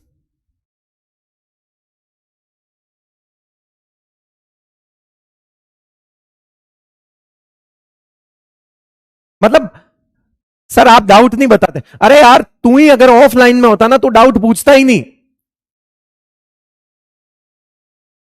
ऑनलाइन में डाउट की प्रॉब्लम आती है, बच्चों के डाउट क्लियर नहीं होते हैं। मैं साफ साफ कह रहा हूं ऑफलाइन में बच्चा डाउट पूछता तक नहीं है। ये तो ऑनलाइन है इसलिए उसको खाली टाइप करना है, वो हेजिटेशन की वजह से डाउट नहीं पूछता ऑफलाइन में। यहां तुम ऑनलाइन में हो, सामने टीचर नहीं है, खाली मैसेज करना है, डाउट पूछना है, फोटो चिपका देना, लो डाउट बताओ, इसलिए तुम इतने डाउट पूछ रहे हो। वाकई में ऑफलाइन में और ऑनलाइन में डाउट पूछने की जो अलग कैपेबिलिटी होती है, वही सेम बच्चा जो आज यहां पे 10-10 डाउट एक दिन के पूछता है ना, मैं बोल रहा हूं वो ऑफलाइन क्लास में खड़ा तक नहीं होगा। क्यों? क्योंकि यहां पे पता ही नहीं है कि वो कौन है। वहां पे तुम्हारे इज्जत पे आ जाती है, तुम डाउट नहीं पूछते। हम नहीं चाहते कि तुम मत पूछो, हम तो चाहते हैं कि तुम पूछो, लेकिन तुम ऑफलाइन में तो खड़े नहीं होते। मतलब वाकई में डाउट पूछना भी तुम्हारा प्रेस्टीज पॉइंट है कि यार 150 बच्चों के सामने मैं खड़ा होकर डाउट पूछूंगा तो बाकी के जो हैं वो क्या सोचेंगे कि इसको तो नहीं आता। वो हेजिटेशन यहां है नहीं। लेकिन बेटा बात यह भी तो है, लेकिन यहां डाउट सॉल्व करना हमारे लिए थोड़ा मुश्किल होता है। हम चाहते हैं वहां पूछो, वहां तुम पूछते नहीं हो।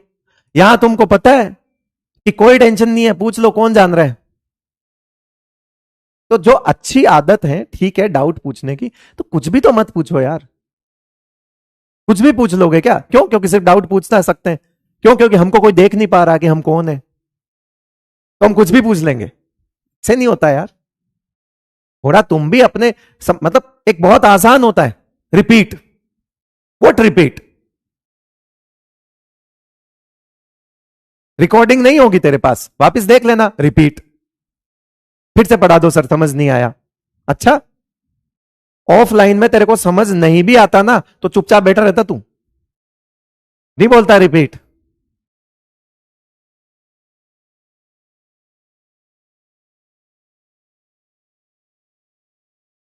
आदत खराब हो गई है तुम्हारी, सर पे चढ़ गए हो तुम।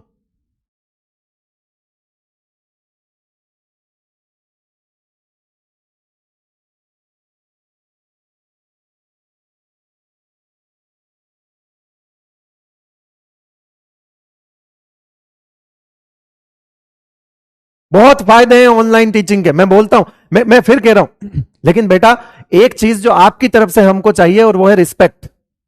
इज्जत करो टीचर की। ऑनलाइन सिस्टम ने टीचर की इज्जत करना गायब कर दिया, ऑनलाइन टीचिंग। क्यों? क्योंकि कोई नहीं देख रहा, टीचर को गाली लिख दो।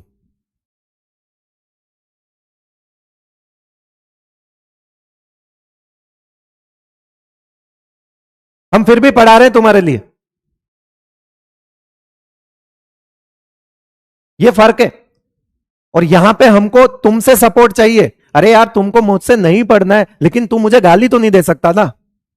तेरे पास ऑप्शंस हैं, तू वहां जाके पढ़ ले भाई। गाली क्यों दे रहा है? क्या ये अच्छी बात है? तुमको ये सिखाया पेरेंट्स ने कि टीचर को जाके गाली लिख दो ऑनलाइन सिस्टम में? टीचर के टीचर है वो, कोई भी हो, मैं नहीं, अपनी बात नहीं कर रहा, कोई भी टीचर हो उसकी रेस्पेक्ट करना सीखो।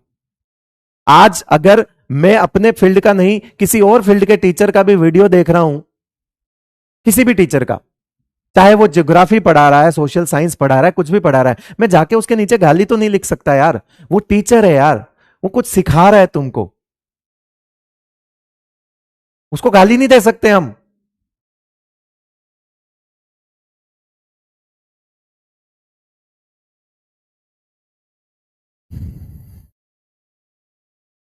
कुछ प्रोफेशन ऐसे होते हैं जहां वो रिस्पेक्टफुल प्रोफेशन होते हैं, वहां आप कुछ नहीं लिख सकते।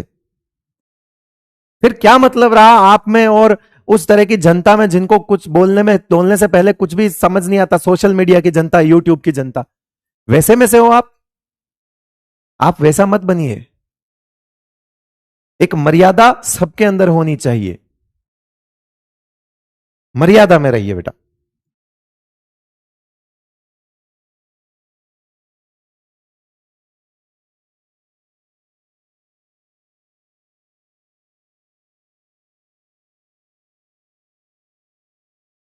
बात आ गई याद, इसलिए बोल दिया, अदरवाइज मैंने पहले ही बोल दिया था। वो पहला वाला पॉइंट वापस समझा दूंगा, एग्जाम्पल से समझ आएंगे। पहला छोड़ो, दूसरा तीसरा चौथा जिसको समझ आ गया वो भगवान थोड़ी है। मैं कह रहा हूं तुमको दूसरा समझ आ गया क्या? कैसे आ गया? क्यों? क्योंकि ये इनर डी ऑर्बिटल अभी नाम सुन लिया था पीछे, इसलिए अभी दे देता हूं मैं एक कॉम्प्लेक्स। कर ले ले ले लेकर लेकर बता। FeCN6, K4FeCN6, बता इनर डी ऑर्बिटल है या वो है आउटर डी ऑर्बिटल? बता बता बता बता ना, बता। K4FeCN6 इनर डी ऑर्बिटल है। सिर्फ नाम सुन लिया तो पॉइंट समझ आ गया? बता देगा कॉम्प्लेक्स में इनर डी ऑर्बिटल? मैंने पढ़ाया थोड़ी है इनर डी ऑर्बिटल कैसे निकालते हैं, पढ़ाया है मैंने? नहीं ना, सिर्फ नाम सुन लिया इनर डी ऑर्बिटल और आउटर डी ऑर्बिटल वहां पीछे, तो कह रहे हैं समझ आ गया पॉइंट, नाम सुन लिया समझ आ गया, वाह यार। हाँ, और इसका नाम नहीं सुना तो पेयरिंग क्या होती नहीं सुना तो नहीं आया समझ में, वाह। डायामैग्नेटिक नाम सुना हुआ है, समझ आ गया पॉइंट। अभी बहुत सारे बोलेंगे चौथा समझ नहीं आया, नाम नहीं सुना, पहली बार सुना लो स्पिन कॉम्प्लेक्स क्या होता है, पहली बार सुना लो स्पिन कॉम्प्लेक्स, ये भी समझ नहीं आया होगा। तो वेट कर ले मेरे भाई, हाथ जोड़ता हूं तेरे, वेट कर ले, इसको नोट कर ले, और जब नोट करके ये तेरी कॉपी में लिखे हुए होंगे और मैं एग्जाम्पल करवा रहा हूंगा तो तू इनको देखकर रिलेट कर लेगा, इतनी सी बात है। अब नोट कर, इसको मत दिला गुस्सा, नोट कर ले।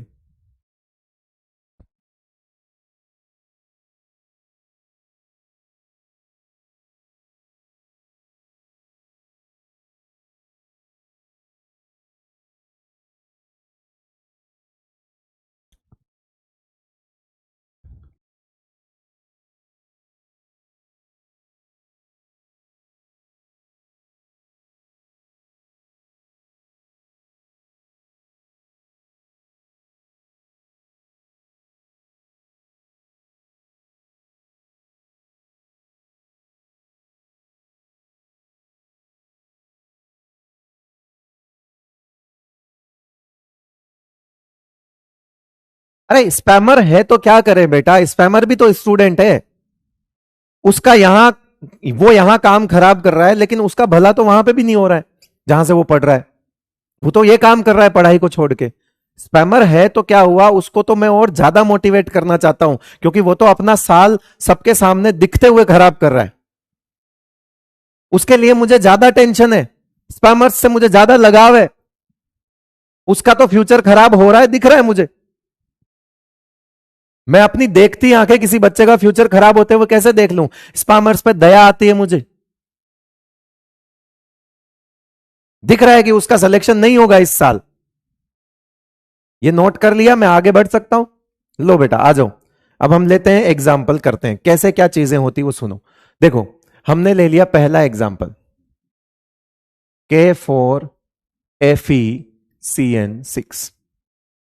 मैं आपको बताता रहूंगा कि ये स्ट्रॉन्ग लिगेंड है, ऐसा कुछ नहीं है, मैं आपको बताता रहूंगा सारी चीजें, हिंट दूंगा कि ये स्ट्रॉन्ग लिगेंड है। अब सुनो बात को, सबसे पहला काम होता है, कोऑर्डिनेशन नंबर तो दिख जाएगा आपको, ठीक है, अगर बाइडेंटेड होगा तो भी दिख जाएगा, मोनोडेंटेड है ये वाला तो दिख जाएगा, इससे हमको कोई लेना देना नहीं है। हाँ, ऑक्सीडेशन नंबर में लेना देना है, क्या आप इसका ऑक्सीडेशन नंबर निकालोगे तो क्या आयरन +2 में आएगा? सबसे पहला काम होता है मेटल की ऑक्सीडेशन नंबर निकालिए, सबसे पहला काम होता है मेटल की ऑक्सीडेशन नंबर निकालिए। आप इसमें से मेटल का ऑक्सीडेशन नंबर निकालो, अंदर बाहर का हिसाब बताओ, क्या यहां पे -4 आएगा? यस। क्या यहां +6 आएगा? यस। क्या +6 और -4 मिलके +2 हो जाएगा? यस। ये इसका ऑक्सीडेशन नंबर निकल गया, ये इसका ऑक्सीडेशन नंबर निकल गया। जैसे ही ऑक्सीडेशन नंबर आता है आपका पहला काम होता है उसका कॉन्फ़िगरेशन लिखिए। देखिए, साइंस तेरी वाह करे मानव, फिर 6 नंबर पे आ रहा है 3d6 लिख दो और 4s0 लिख दो। और ये याद रखना कि 4s के आगे 4p 0 ही होता है और 4d भी 0 ही होता है, खाली पड़े होते हैं। नेक्स्ट एनर्जी लेवल है जो कि उसके पास अवेलेबल है, फोर्थ एनर्जी शेल के पीरियड है तो अवेलेबल है। देखते हैं हमको 4D की जरूरत पड़ती है या नहीं पड़ती है, पड़ेगी हम ले लेंगे, नहीं पड़ेगी नहीं लेंगे। तो सबसे पहले हमको क्या लिखना है, यहां पे 3D बनाना है बेटा। सबसे पहले क्या बनाना है? 3D। कितने डब्बे होते हैं? 10। 1 2 3 4 हो गए 10 डब्बे, ठीक है। उसके बाद हमको क्या बनाना है? 4S, एक डब्बा बना दिया। उसके बाद हमको क्या बनाना है? 4P, 4P बनाना है हमको। क्या बनाना है? 4P। वैकेंट तो पड़ा ही होगा, इसके कॉन्फ़िगरेशन में 0 0 0 मतलब ये वैकेंट है, आगे की चीज लिख दो, है ना, आगे वाली शेल के पूरे डब्बे लिख दो, वैकेंट है। और 4D भी होगा, है ना, 4D भी होगा। देखते हैं जरूरत पड़ेगी कि नहीं, अभी देखते हैं। बना दिया मैंने, बाद में मैं लिखना बंद कर दूंगा अगर जरूरत नहीं होगी तो। क्लियर है? अब 6 इलेक्ट्रॉन भरने हैं बेटा, 6 इलेक्ट्रॉन। कैसे भरेंगे? 1 2 3 4 5 6, ठीक है। कोई डब्बा खाली नहीं है फिलहाल, तो फिलहाल कोई डब्बा खाली नहीं है। लेकिन बात यह है कि जैसे ही आयरन +2 के साथ साइनाइड आयन आया, मैं इसको स्ट्रॉन्ग लिगेंड बोलूंगा या वीक लिगेंड बोलूंगा? कौन बताएगा? क्या ये स्ट्रॉन्ग लिगेंड है या वीक लिगेंड है? जल्दी बताओ। क्या ये स्ट्रॉन्ग लिगेंड है या वीक लिगेंड है बेटा? देखो, जो लोग डायरेक्ट हाइब्रिडाइजेशन लिख रहे हैं, वेट करें, आपको आता होगा। आप वो बच्चे हैं जो स्कूल में भी अच्छे से पढ़ते होंगे, है ना। मैं आपकी तारीफ करता हूं और मैं आपको बधाई भी देता हूं कि अच्छी बात है। लेकिन बेटा कुछ है ना, कुछ क्या, बहुत सारे हैं। मेरी जिम्मेदारी सबसे उस बच्चे को समझाना है जिसको, मतलब वो जो सबसे स्लो है उसको उठाना है मेरे को। स्ट्रॉन्ग लिगेंड होगा रेस्ट, तो इसका मतलब है यहां पे हम राइट लगाएंगे, यहां क्रॉस कर देंगे। जैसे ही स्ट्रॉन्ग लिगेंड होगा, क्या पेयरिंग ऑफ डी हो सकती है? ठीक है, अब बात सुनो। हमने 6 कोऑर्डिनेशन का हाइब्रिडाइजेशन क्या देखा है? या तो D2sp3 या sp3d2, या तो D2sp3 या sp3d2। ये देखो, 6 कोऑर्डिनेशन में हमारा हाइब्रिडाइजेशन यही आएगा। यस और नो? अरे बोलो। 6 कोऑर्डिनेशन नंबर जब होता है तो हाइब्रिडाइजेशन का टाइप देखो, आपके पास टेबल बनी हुई है। या तो ये हाइब्रिडाइजेशन हो सकता है या ये हाइब्रिडाइजेशन हो सकता है। ठीक है, अब अगर पेयरिंग करें, ठीक है, पेयरिंग करके अगर अंदर के डी खाली हो जाए, जो कि ये कह रहा है कि पेयरिंग हो सकती है, चलो करके देखते हैं पेयरिंग। देखो, अगर मैं इसमें पेयरिंग करवा दूं बेटा, अगर मैं इसमें पेयरिंग करवा दूं, पेयरिंग करवा दो, इसमें पेयरिंग करवा दो, पेयरिंग करवाओगे तो बताओ, ये तो पहले से ऐसा ही है। अगर ये यहां पेयरिंग करेगा और ये यहां पेयरिंग करेगा, तो बताओ ये जो 4 इलेक्ट्रॉन है, अब ये 2 डब्बों में आ जाएंगे। पेयरिंग हो गई। ये क्या हो गई बेटा? पेयरिंग हो गई, ये पेयरिंग हो गई। अब बताओ हमको इन दोनों तरह के हाइब्रिडाइजेशन में टोटल डब्बे चाहिए 6। टोटल डब्बे रिक्वायर्ड कितने हैं? 6। देखो, 2 डी के, 1 एस का, 3 पी के। टोटल डब्बे कितने रिक्वायर्ड है बेटा? टोटल कितने ऑर्बिटल्स रिक्वायर्ड हैं? 6। चाहे इसको देख लो, इसको देख लो, जितना कोऑर्डिनेशन नंबर उतना, जितना कोऑर्डिनेशन नंबर उतना डब्बा रिक्वायर्ड होगा। अगर 6 कोऑर्डिनेशन नंबर आ रहा है तो हमको 6 ऑर्बिटल्स टोटल रिक्वायर्ड हैं जिनका हाइब्रिडाइजेशन हमको करना पड़ेगा। तो यहां कोऑर्डिनेशन नंबर 6 है, इसका मतलब है हमको 6 ऑर्बिटल्स रिक्वायर्ड है। करेक्ट? अब जब भी 6 ऑर्बिटल्स रिक्वायर्ड होते हैं तो हमको उनमें से 2 डी चाहिए होते हैं। कितने डी चाहिए होते हैं? डी। मैं कहूं टोटल ऑर्बिटल कितने रिक्वायर्ड है, तो आपके सामने इस हाइब्रिडाइजेशन को देखकर 2 तरह के जवाब हैं। टोटल चाहिए 6, उसमें से डी चाहिए कितने? 2। टोटल पूछे तो बताओगे 6, और टोटल जब 6 होते हैं तो 2 डी की जरूरत होती है। क्यों? क्योंकि हाइब्रिडाइजेशन में वो D2 होता है, D2, D2sp3 या sp3d2। टोटल मिला के 2 ही डी चाहिए हमको। टोटल 6 चाहिए और डी 2 चाहिए। अब देखो, अगर हमने पेयरिंग करवाई तो अंदर के 2 डी खाली हो गए। इसका मतलब है पेयरिंग अगर हो रही है, जो कि पॉसिबल है, पेयरिंग अगर हो रही है तो मुझको अंदर 2 डी मिल गए, और अंदर 2 डी मिल गए, और मेरे पास बाहर ये रहा 1 एस और बाहर ये रहे 3 पी। क्या मैं इनका हाइब्रिडाइजेशन करवा सकता हूं? देखते जाना, क्या मैं इनका हाइब्रिडाइजेशन करवा सकता हूं? इनका हाइब्रिडाइजेशन करवा सकता हूं। कितने डी होंगे? पहले लिखते जाओ। D2 है सर, ये क्या है? S है सर, ये क्या है? 3 पी है सर। ये बन गया हाइब्रिडाइजेशन। क्या इसकी जरूरत पड़ी? नहीं पड़ी, हटा दो। मतलब हमने ये पहला देखा है, तो बोलो इसके लिए क्या क्या लिख सकते हो? इसके लिए क्या क्या लिख सकते हो? अब यहां पे क्या होगा? ये D2sp3 होगा और ये इस तरह से डब्बा बन जाएगा। कितना, कितने डब्बे हैं? 1 2 3 4 5 6। 6 डब्बे बनाने हैं बेटा, 6 डब्बे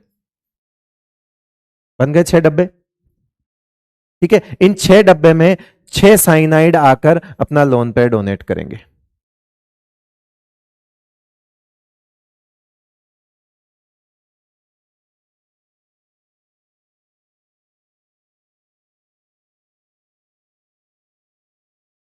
जो 6 डब्बे ये प्रोवाइड करेगा आफ्टर हाइब्रिडाइजेशन, ये D2sp3, D2sp3, D2sp3, D2sp3, D2sp3, D2, हर एक डब्बे का नाम D2sp3 है, खाली डब्बे हैं।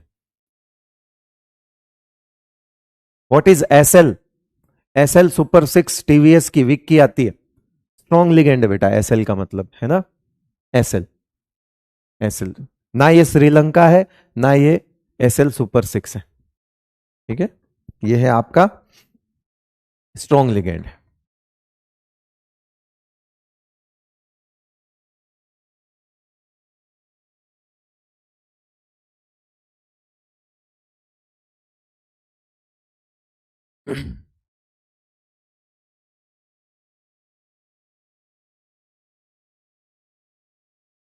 ठीक है भाई,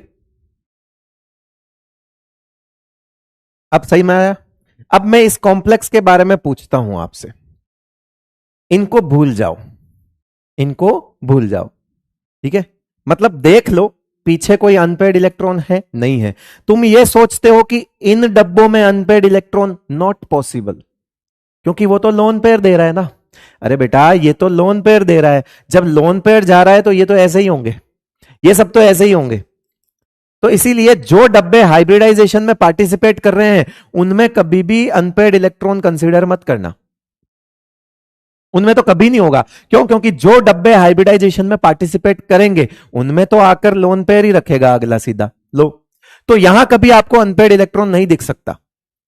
तो अगर वो कोई कॉम्प्लेक्स पैरामैग्नेटिक है तो वो उन ऑर्बिटल्स को देखकर आप आंसर करोगे जो या तो इधर बच जाए, इनमें कोई अनपेड इलेक्ट्रॉन नजर आ जाए, नहीं है, या हो सकता हो कहीं पे एक इलेक्ट्रॉन ट्रांसफर होके कहीं और किसी डब्बे में आपको दिख जाए।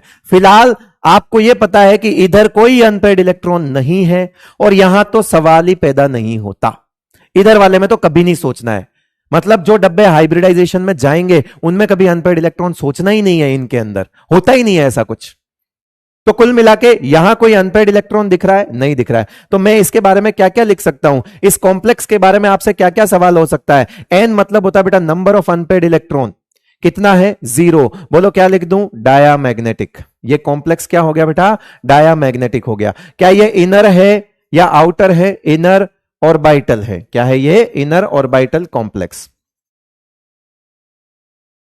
देखो पहले स्पिन को सीधा सीधा यह समझ लो कि जब अनपेड इलेक्ट्रॉन ज्यादा होते हैं तो स्पिन ज्यादा होती है, बस इतना समझ लो, स्पिन।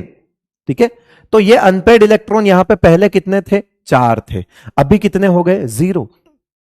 उसकी फ्री स्टेट में अनपेड इलेक्ट्रॉन 4 आए थे, 1 2 3 4। अगर पहले फ्री स्टेट में अनपेड इलेक्ट्रॉन ज्यादा हो और कॉम्प्लेक्स बनने के बाद अगर अनपेड इलेक्ट्रॉन घट जाएं, लो हो जाएं, स्पिन कम हो जाए, तो उसको बोलते हैं लो स्पिन कॉम्प्लेक्स। तो ये यहां पे अगला पॉइंट क्या आएगा बेटा? लो स्पिन कॉम्प्लेक्स, लो स्पिन कॉम्प्लेक्स। कारण है अनपेड इलेक्ट्रॉन रिड्यूस्ड।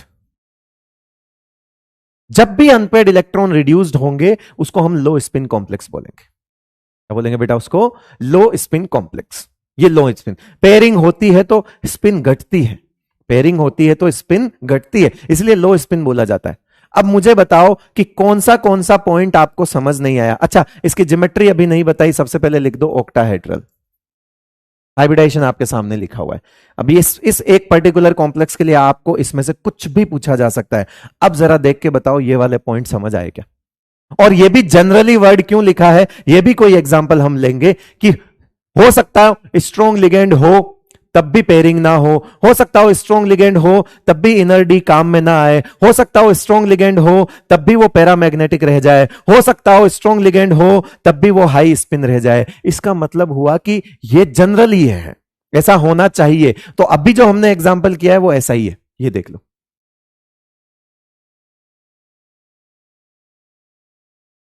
अभी क्लियर है? अगला सवाल, आ जाओ आगे, नोट कर लिया बेटा? तो बताओ इसमें से कौन सा हाइब्रिडाइजेशन सही है? क्या sp3d2 सही है? No, d2sp3 will be the right answer. Roshan Kumar कह रहा है समझ नहीं आया, तू रहने दे रे, नोट करो, मैं 1 मिनट में आया।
यस, बढ़े आगे।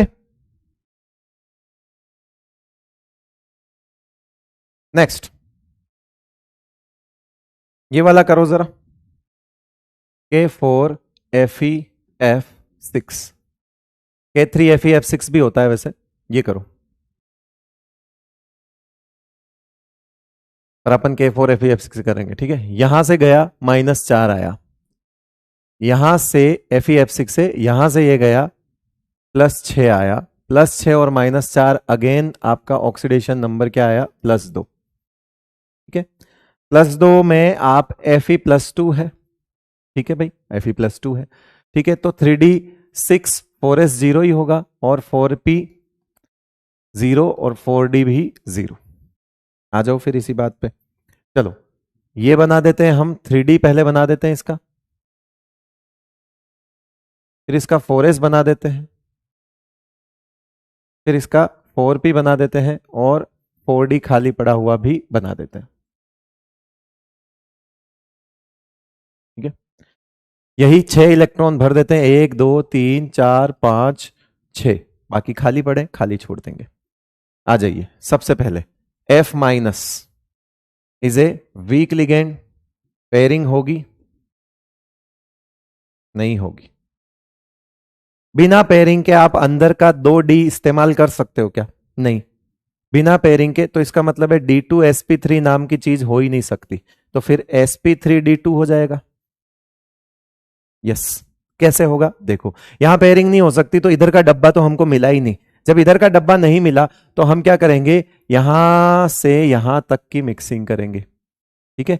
यहां बनाएंगे क्या, 6 डब्बे, 6 डब्बे, और इनका हाइब्रिडाइजेशन क्या होगा, sp3d2। फिर यहां आएगा एक F minus, F minus, F minus, F minus, F minus, F minus, तो ये क्या हो जाएगा बेटा, sp3d2। अच्छा, इसमें और पहले वाले कॉम्प्लेक्स में कॉमन चीज क्या है, ज्योमेट्री, ये भी ऑक्टाहेड्रली होगा, ये पैरामैग्नेटिक होगा। क्यों, क्योंकि इसके अनपेड इलेक्ट्रॉन 4 होंगे, वही जो पहले थे वही रह गए। इस कॉम्प्लेक्स में मेटल के अंदर जितने अनपेड इलेक्ट्रॉन थे उतने अभी भी हैं, कोई छेड़ा नहीं उनको। और अगर इसकी स्पिन नहीं घटी तो बताओ क्या ये हाई स्पिन कॉम्प्लेक्स होगा, और इसको बोलेंगे आउटर डी ऑर्बिटल कॉम्प्लेक्स। समझ में आ गई बात।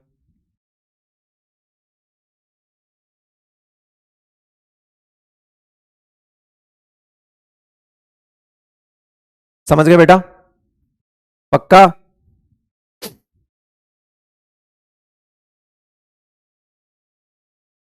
सारे पॉइंट क्लियर है, जितने अनपेड इलेक्ट्रॉन पहले थे अभी भी उतने ही है कॉम्प्लेक्स के अंदर, क्योंकि इनको किसी ने नहीं छेड़ा, ये 4 अनपेड की वजह से, है ना। अब मैं इसका पूछूं मैग्नेटिक मोमेंट बताओ, मैग्नेटिक मोमेंट कितना होगा बताओ, मैग्नेटिक मोमेंट बताओ, मैग्नेटिक मोमेंट को क्या बोलते हैं, म्यू, 4 पॉइंट समथिंग।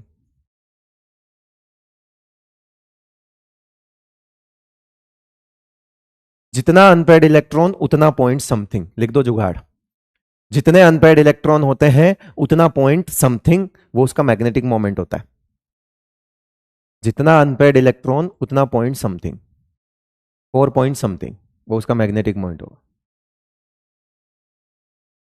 ज्योमेट्री कैसे देखी, 4 पॉइंट समथिंग, जितना अनपेड इलेक्ट्रॉन उतना पॉइंट समथिंग, ये मैग्नेटिक मोमेंट का जुगाड़ है, लिख देना। हाँ, √n n+2 में वैल्यू रख के देख ले, √n n+2 में वैल्यू रख के देख ले, 4 पॉइंट समथिंग आएगा आंसर। रख दे, 4 + 2 6, ठीक है, 4 + 2 6, 6 × 4 24, √24 का आंसर निकाल दे।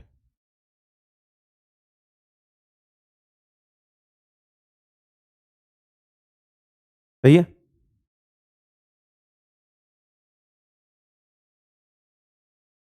n3 क्यों होगा,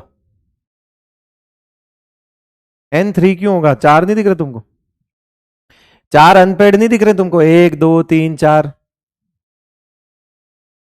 अनपेड इलेक्ट्रॉन है n का मतलब, पीरियड नंबर नहीं है यहाँ पे, वो थोड़ी बताऊंगा period number. Period number iron का यहाँ क्यों, मेरे को क्या मतलब है उसके पीरियड नंबर से? इतना तो तुम्हारे दिमाग में होना चाहिए कि आयरन फोर्थ पीरियड का है, लिखा हुआ है इसमें 4s।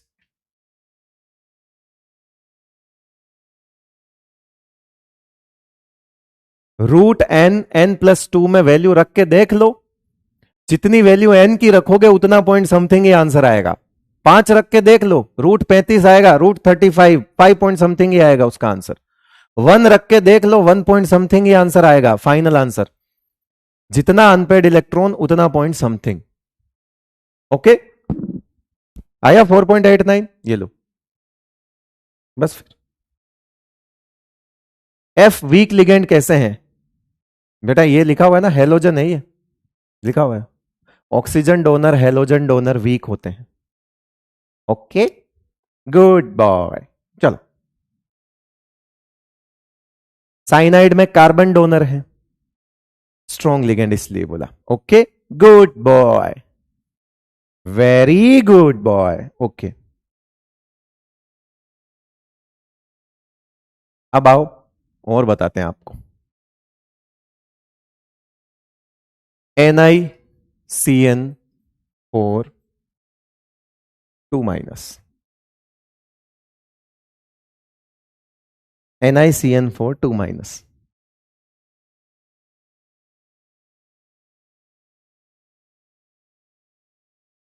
हाँ, प्रेरणा, प्रेरणा ही नाम है क्या? हाँ, प्रेरणा सोनेकर कह रही है कि वीक लिगेंड ही क्यों होगा ये। बचपन से वीक पैदा हुआ था बेटा, है ना, बचपन से ही वीक पैदा हुआ था। बचपन से ही लोगों ने कहा कि फ्लोरीन है, इसकी इलेक्ट्रोनेगेटिविटी ज्यादा होगी, इसका जेड इफेक्टिव ज्यादा होगा, ये जीवन में कुछ नहीं कर पाएगा। जब जब भी इससे लोग लोन पेयर मांगने, इसके पास लोन पेयर तो बहुत हैं लेकिन ये कंजूस होगा, ये नहीं देगा। उसकी कुंडली में ऐसा लिखा था, क्योंकि उसकी कुंडली जब देखी गई तो देखा गया कि वो जिस नक्षत्र में पैदा हुआ वहां पर उसकी इलेक्ट्रोनेगेटिविटी ज्यादा थी, जेड इफेक्टिव ज्यादा था। तो उसका जेड इफेक्टिव ज्यादा होने की वजह से उसने लोन पेयर अपने पास 3-3 लोन पेयर रखता था वो, हालांकि, लेकिन 3-3 लोन पेयर रखने के बाद भी देने की नीयत बहुत कम होती थी, कंजूस था। क्यों? क्योंकि ईएन ज्यादा होने की वजह से वो लोन पेयर को अपनी तरफ खींच के रखता था, प्रेरणा, और वो देने की नीयत कम रखता था। और आगे जाकर उसने कहा कि ये जीवन में कभी अच्छा लिगेंड नहीं बन पाएगा। क्यों? क्योंकि लिगेंड जो होता है वो डोनर होता है, दाता होता है, जो देने वाला होता है वो सबसे ज्यादा बढ़िया देने वाला जो होता है डोनर, वो लिगेंड अच्छा माना जाता है। तो बाद में आगे जाके उनके माँ बाप, फ्लोरीन के माँ बाप को ये बात समझ आई कि सही कहा था उन पंडित जी ने कि ये एक बेकार लिगेंड बनेगा, वीक लिगेंड बनेगा। चाहे इसके पास कितने भी पैसे क्यों ना हो, ये दानी आदमी नहीं होगा, कारण इसके अपने पैसों पे लगाव ज्यादा होगा, देगा नहीं बेटा ये। प्रेरणा सरकार, समझ आ गया? प्रेरणा सरकार थी, सोनेकर थी, सोनेकर आई मीन सोनेकर ना, प्रेरणा सोनेकर, समझ आ गया बेटा? और इस कहानी से आपको क्या प्रेरणा मिलती है? नहीं, एक्चुअली प्रेरणा की वजह से आप सबको ये कहानी मिली, बट हां प्रेरणा, आपको इस कहानी से क्या प्रेरणा मिलती है? ठीक है, कि वाहवाही, है ना, और ताकत आप जितना देंगे तभी, दिल बड़ा रखिए, ये कहानी से प्रेरणा मिलती है। तो जो स्ट्रॉन्ग लिगेंड होते हैं उनका दिल बड़ा होता है बेटा।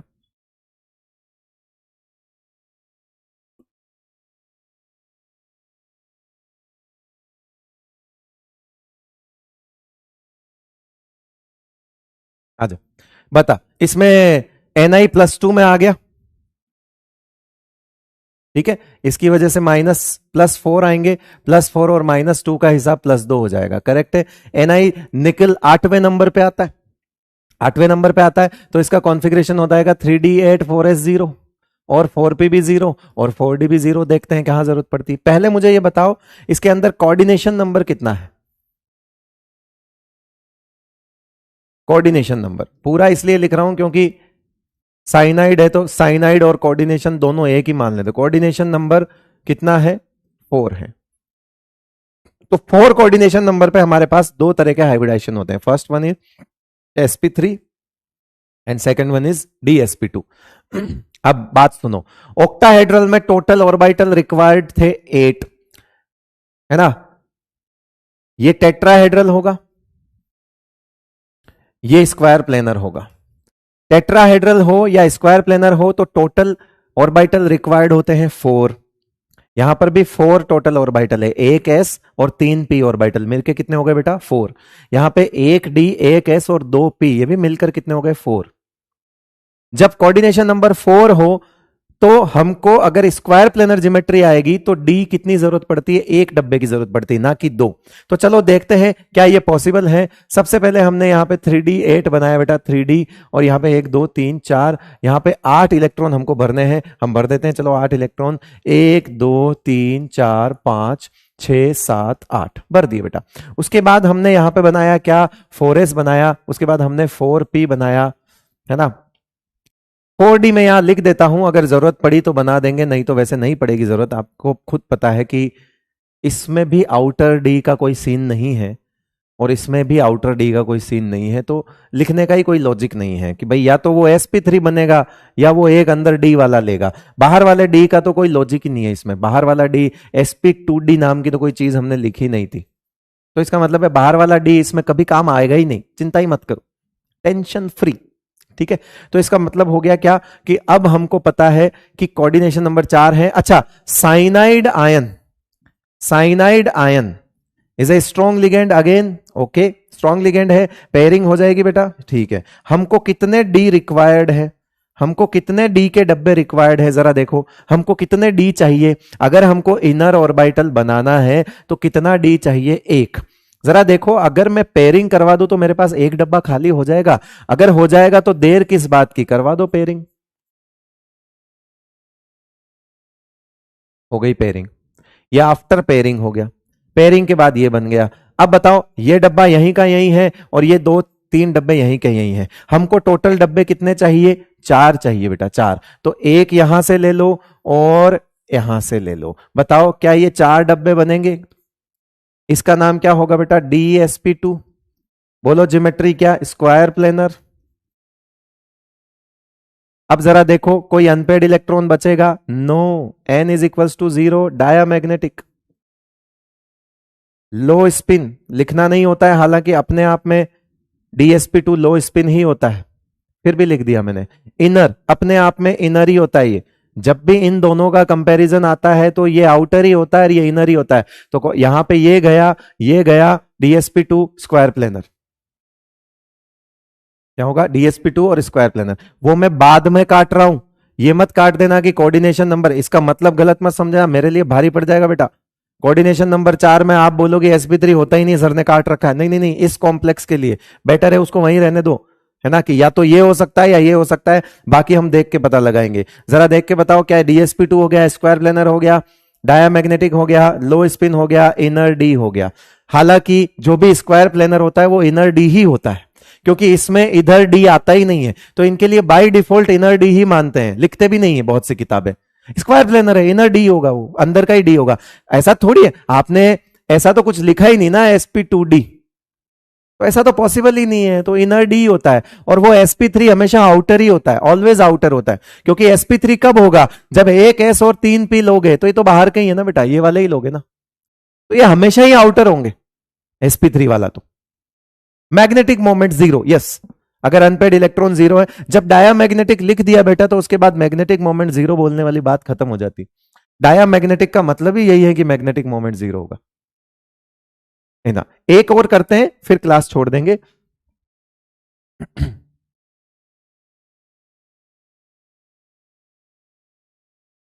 यस, एक और कर लेते हैं, कौन सा, NiCl4 कर लेते हैं, जो आपके क्या बोलते हैं, एनसीईआरटी के अंदर जो ज्यादा दिए हुए हैं मैं बस उन्हीं की बात कर रहा हूं। NiCl4 2-, पहले वही समझा देता हूं, ज्यादा बेटर है। Ni यहां पर भी +2 में ही आएगा, निकाल लेना। 3D8 और 4s 0 आएगा और 4p भी 0 होगा, 4d भी 0 होगा, बट रिक्वायर्ड नहीं है तो नहीं लिखते हैं। फिर यहां पे देखो कि अगेन यहां पे 8 इलेक्ट्रॉन हमको भरने हैं। ये रहा 4s, ये रहा 4p, 8 इलेक्ट्रॉन, 1 2 3 4 5 6 7 8, ओके। ये 3D था, ये 4s है और ये 4p है। मुझे जरा बताओ एक चीज कि Cl माइनस वीक लिगेंड है, यस। पेयरिंग होगी, नो, पेयरिंग नहीं होगी। तो इसका मतलब है जब पेयरिंग नहीं होगी तो यहां एक डब्बा खाली नहीं होगा, और जब डब्बा खाली नहीं होगा तो हम कहां मूव करेंगे, हम आगे मूव करेंगे, और हम आगे मूव करके इनको क्या बना देंगे, sp3। क्या बन जाएगा ये, sp3। बोलो ज्योमेट्री क्या, टेट्रा।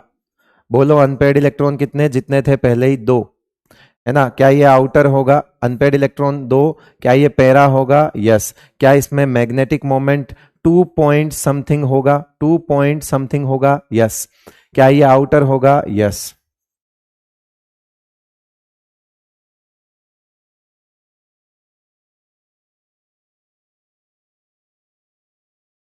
करेक्ट है बेटा, ठीक है। तो ये पेयरिंग नहीं करवा पाया, पेयरिंग नहीं करवा गया, तो ऑप्शन ही एक है, छोड़ो। 4 डब्बे बाहर के लेने पड़ेंगे, अंदर हमारी व्यवस्था नहीं हुई। जितने अनपेड इलेक्ट्रॉन थे उतने ही हैं, पैरा है, unpaired magnetic moment 2 point something हो जाएगा। क्लियर है बेटा, ठीक है। 4D क्यों नहीं लिए मनीषा कुमारी, बेटा जरूरत नहीं है ना। कितने ऑर्बिटल्स रिक्वायर्ड है 4 कोऑर्डिनेशन नंबर के लिए, टोटल 4 ऑर्बिटल्स रिक्वायर्ड है। तो 4 ऑर्बिटल्स रिक्वायर्ड है, तो मैं क्या करूं, इन डब्बों का अचार डालूं, है मेरे पास, क्या करूं, मुझे नहीं चाहिए ना। मुझे बॉन्ड 4 बनाने हैं, तुम कह रहे हो आगे के डब्बे क्यों नहीं लिए। अरे यार बॉन्ड मुझे बनाने हैं 4, डब्बे ले लो 6।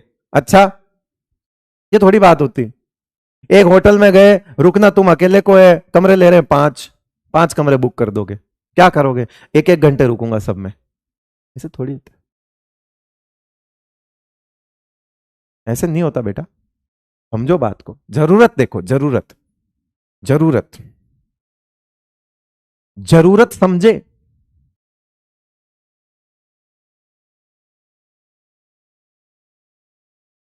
अब देखो, आपको कल इनके अंदर कुछ स्पेशल केस करवाऊंगा, ठीक है, लेकिन स्पेशल केस वाले सवाल आपको नहीं करने हैं, बाकी करने हैं इसमें से। तो मैं आपके मार्क करके जा रहा हूं, जिन पर स्टार लगा रहा हूं वो अभी नहीं करने हैं, ओके, बाकी सब ट्राई कर लेना। जिन पे स्टार लगा रहा हूं वो अभी नहीं करने हैं। 6 नंबर अभी नहीं करना है, ठीक है। 7 नंबर अभी नहीं करना है, स्टार वाले नहीं करने हैं, ओके बेटा, स्टार वाले नहीं करें। 9 नंबर कल मैं पढ़ाऊंगा, Mn यहां +2 में आएगा, अमोनिया नहीं करना है। ये कर सकते हो, ये कर सकते हो, ये 2 तो हमने कर भी लिए। 4 नंबर तुम अभी नहीं कर पाओगे, ठीक है। तो अभी इस स्लाइड में से आपको ये स्टार वाले नहीं करने हैं, है ना, स्टार वाले नहीं करने हैं, पता पड़े वही करने बैठ गए, तुम्हारा कोई भरोसा थोड़ी है।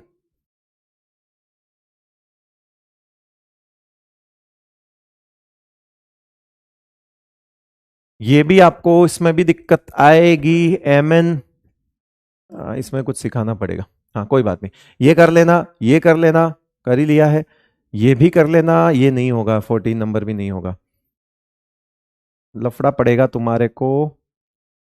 PrNH3 क्रोमियम +3 में है, कर लेना, नहीं कर लेना, हो जाएगा। A3 कॉपर +1 में नहीं करना है, कॉपर +2 में कर लेना, कैडमियम +2 कर लेना, Hg+2 कर देना, Pt+4 है, ये Pt+2 है ना, ये कॉम्प्लेक्स को गड़बड़ है, ये भी मत करना। Pt+2 कर लेना, Pt+2 कर लेना, +4 +4 +4 कर लेना। चलो छोड़ो एक बार के लिए, क्योंकि बहुत सारी चीजें आपको परेशान कर सकती हैं, जितना बने उतना कर लेना। मैं सारे आपको जो है कल 1-2 चीजें और डिस्कस करके फिर बता दूंगा, जितना पॉसिबल हो सके कर लेना, जितना पॉसिबल हो सके। आ जाओ सवाल करते हैं, एनसीईआरटी एग्जाम्पल व्हेन, सवाल करते हैं बेटा जल्दी, ठीक है, लास्ट क्लास है ना, छुट्टी छुट्टी क्यों कर रहे हो, लास्ट क्लास चलने दो। वैन 0.1 उसमें से जो कुछ बने, स्टार वाले तो मत ही करना, मतलब स्टार वाले तो मत ही करना, उसके अलावा जो तुमसे हो जाए कर लेना, स्टार वाले तो मत कर लेना, ठीक है बेटा, बाकी भले ही ट्राई कर लेना, स्टार वाले मत करना, करेक्ट है। ट्राई कर लेना, जो नहीं होगा वो तो सब मैं बता दूंगा, पर स्टार वाले मत कर लेना। कर लोगे पक्का, कोशिश करना है ना, पेंसिल से कर लेना सारी चीजें, ताकि कल इरेज करके एक एक एग्जाम्पल पेंसिल से कर लेना, ताकि इरेज करके कल अगर कोई मिस्टेक हो तो आप उसको सही कर सके। When 1 mole of COCl3 NH3 5 is treated with excess of AgNO3 0.2, उसको तुम 0 छोड़ो, 1 कह लो, इसको भी 2 कह लो, 1 मोल उसका तो 2 मोल AgCl के मिले। जैसे ही 2 मोल AgCl के मिले, समझ आ गया बाहर 2 Cl2 है। ठीक है, बाहर 2 Cl2 है, तो अब इसका फॉर्मूला क्या बनेगा बताओ? क्या इसका फॉर्मूला NH3 5 और 1 Cl अंदर आ जाएगा बेटा? ये लो, ये फॉर्मूला बन गया। जब ये फॉर्मूला बन गया तो बताओ कितने आयंस हो गए? Number of ions, number of ions कितने हो गए बेटा? नंबर ऑफ आयंस हो गए आपके कितने? 3। तो बताओ ये क्या हो गया? 2 प्लस वाला हो गया, और ये 2 माइनस ऐसे हो गए। तो बताओ क्या लिखो? तो क्या इसको लिखोगे? 1:2 रेशियो, 1:2 इलेक्ट्रोलाइट हो जाएगा। आंसर हो गया ये वाला, एनसीईआरटी एग्जाम्पल, पिछली बार किया था ऐसा सवाल, सेकंड आंसर हो गया। समझ गए बेटा? इस तरह के सवाल पूछता है वो। समझ में आई? और बताते हैं आपको, आ जाओ। ये लो, ये वाला देखो, ये भी एनसीईआरटी एग्जाम्पलर है। बताओ, when 1 mole of CrCl3, 10 minute 15 minute मजा आएगा, सवाल करो ना यार, तुम भी क्या चीजों को देखो, सवाल करो ना, सवाल करो ना, कल परसों पढ़ा हुआ सवाल करो। 1 मोल इसका लिया, ठीक है, और 3 मोल AgCl के मिल गए, तो मतलब बाहर 3 क्लोरीन चाहिए, बाहर 3 क्लोरीन चाहिए, बाहर 3 क्लोरीन चाहिए, बाहर 3 क्लोरीन नहीं है। ओके ओके ओके ओके, बाहर 3 क्लोरीन नहीं है। ओके ओके ओके, बाहर 3 क्लोरीन नहीं है।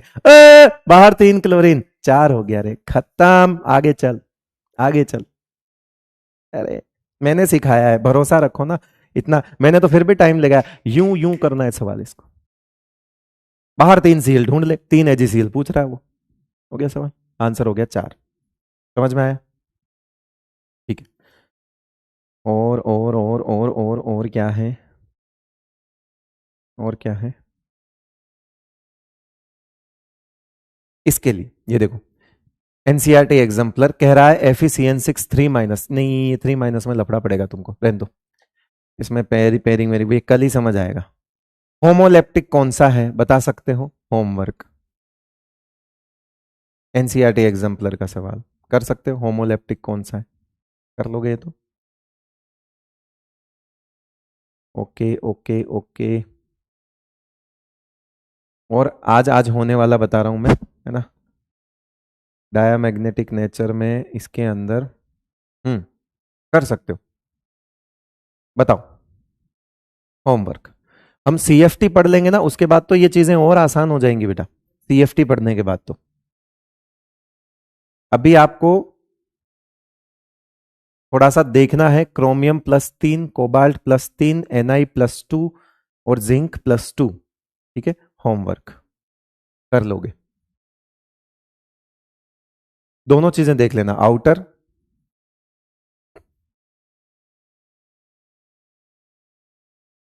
1.73 BM का मतलब है N1 चाहिए, ढूंढ लेना। इसमें ये नॉर्मल है, तो टाइटेनियम +4 में कितने अनपेड इलेक्ट्रॉन बचेंगे देख लेना, और कॉम्प्लेक्स भी बना के देख लेना, कॉम्प्लेक्स भी बना के देख लेना, तो कर लोगे होमवर्क। अरे बहुत सारे सवाल कर लोगे यार, कुछ है ही नहीं उसमें। ये लो, ये नहीं करोगे क्या होमवर्क? करोगे मेहनत तभी समझ आएगा, और क्या है। ये नहीं करोगे क्या होमवर्क? कर दिया ये तो, नहीं करोगे? लो,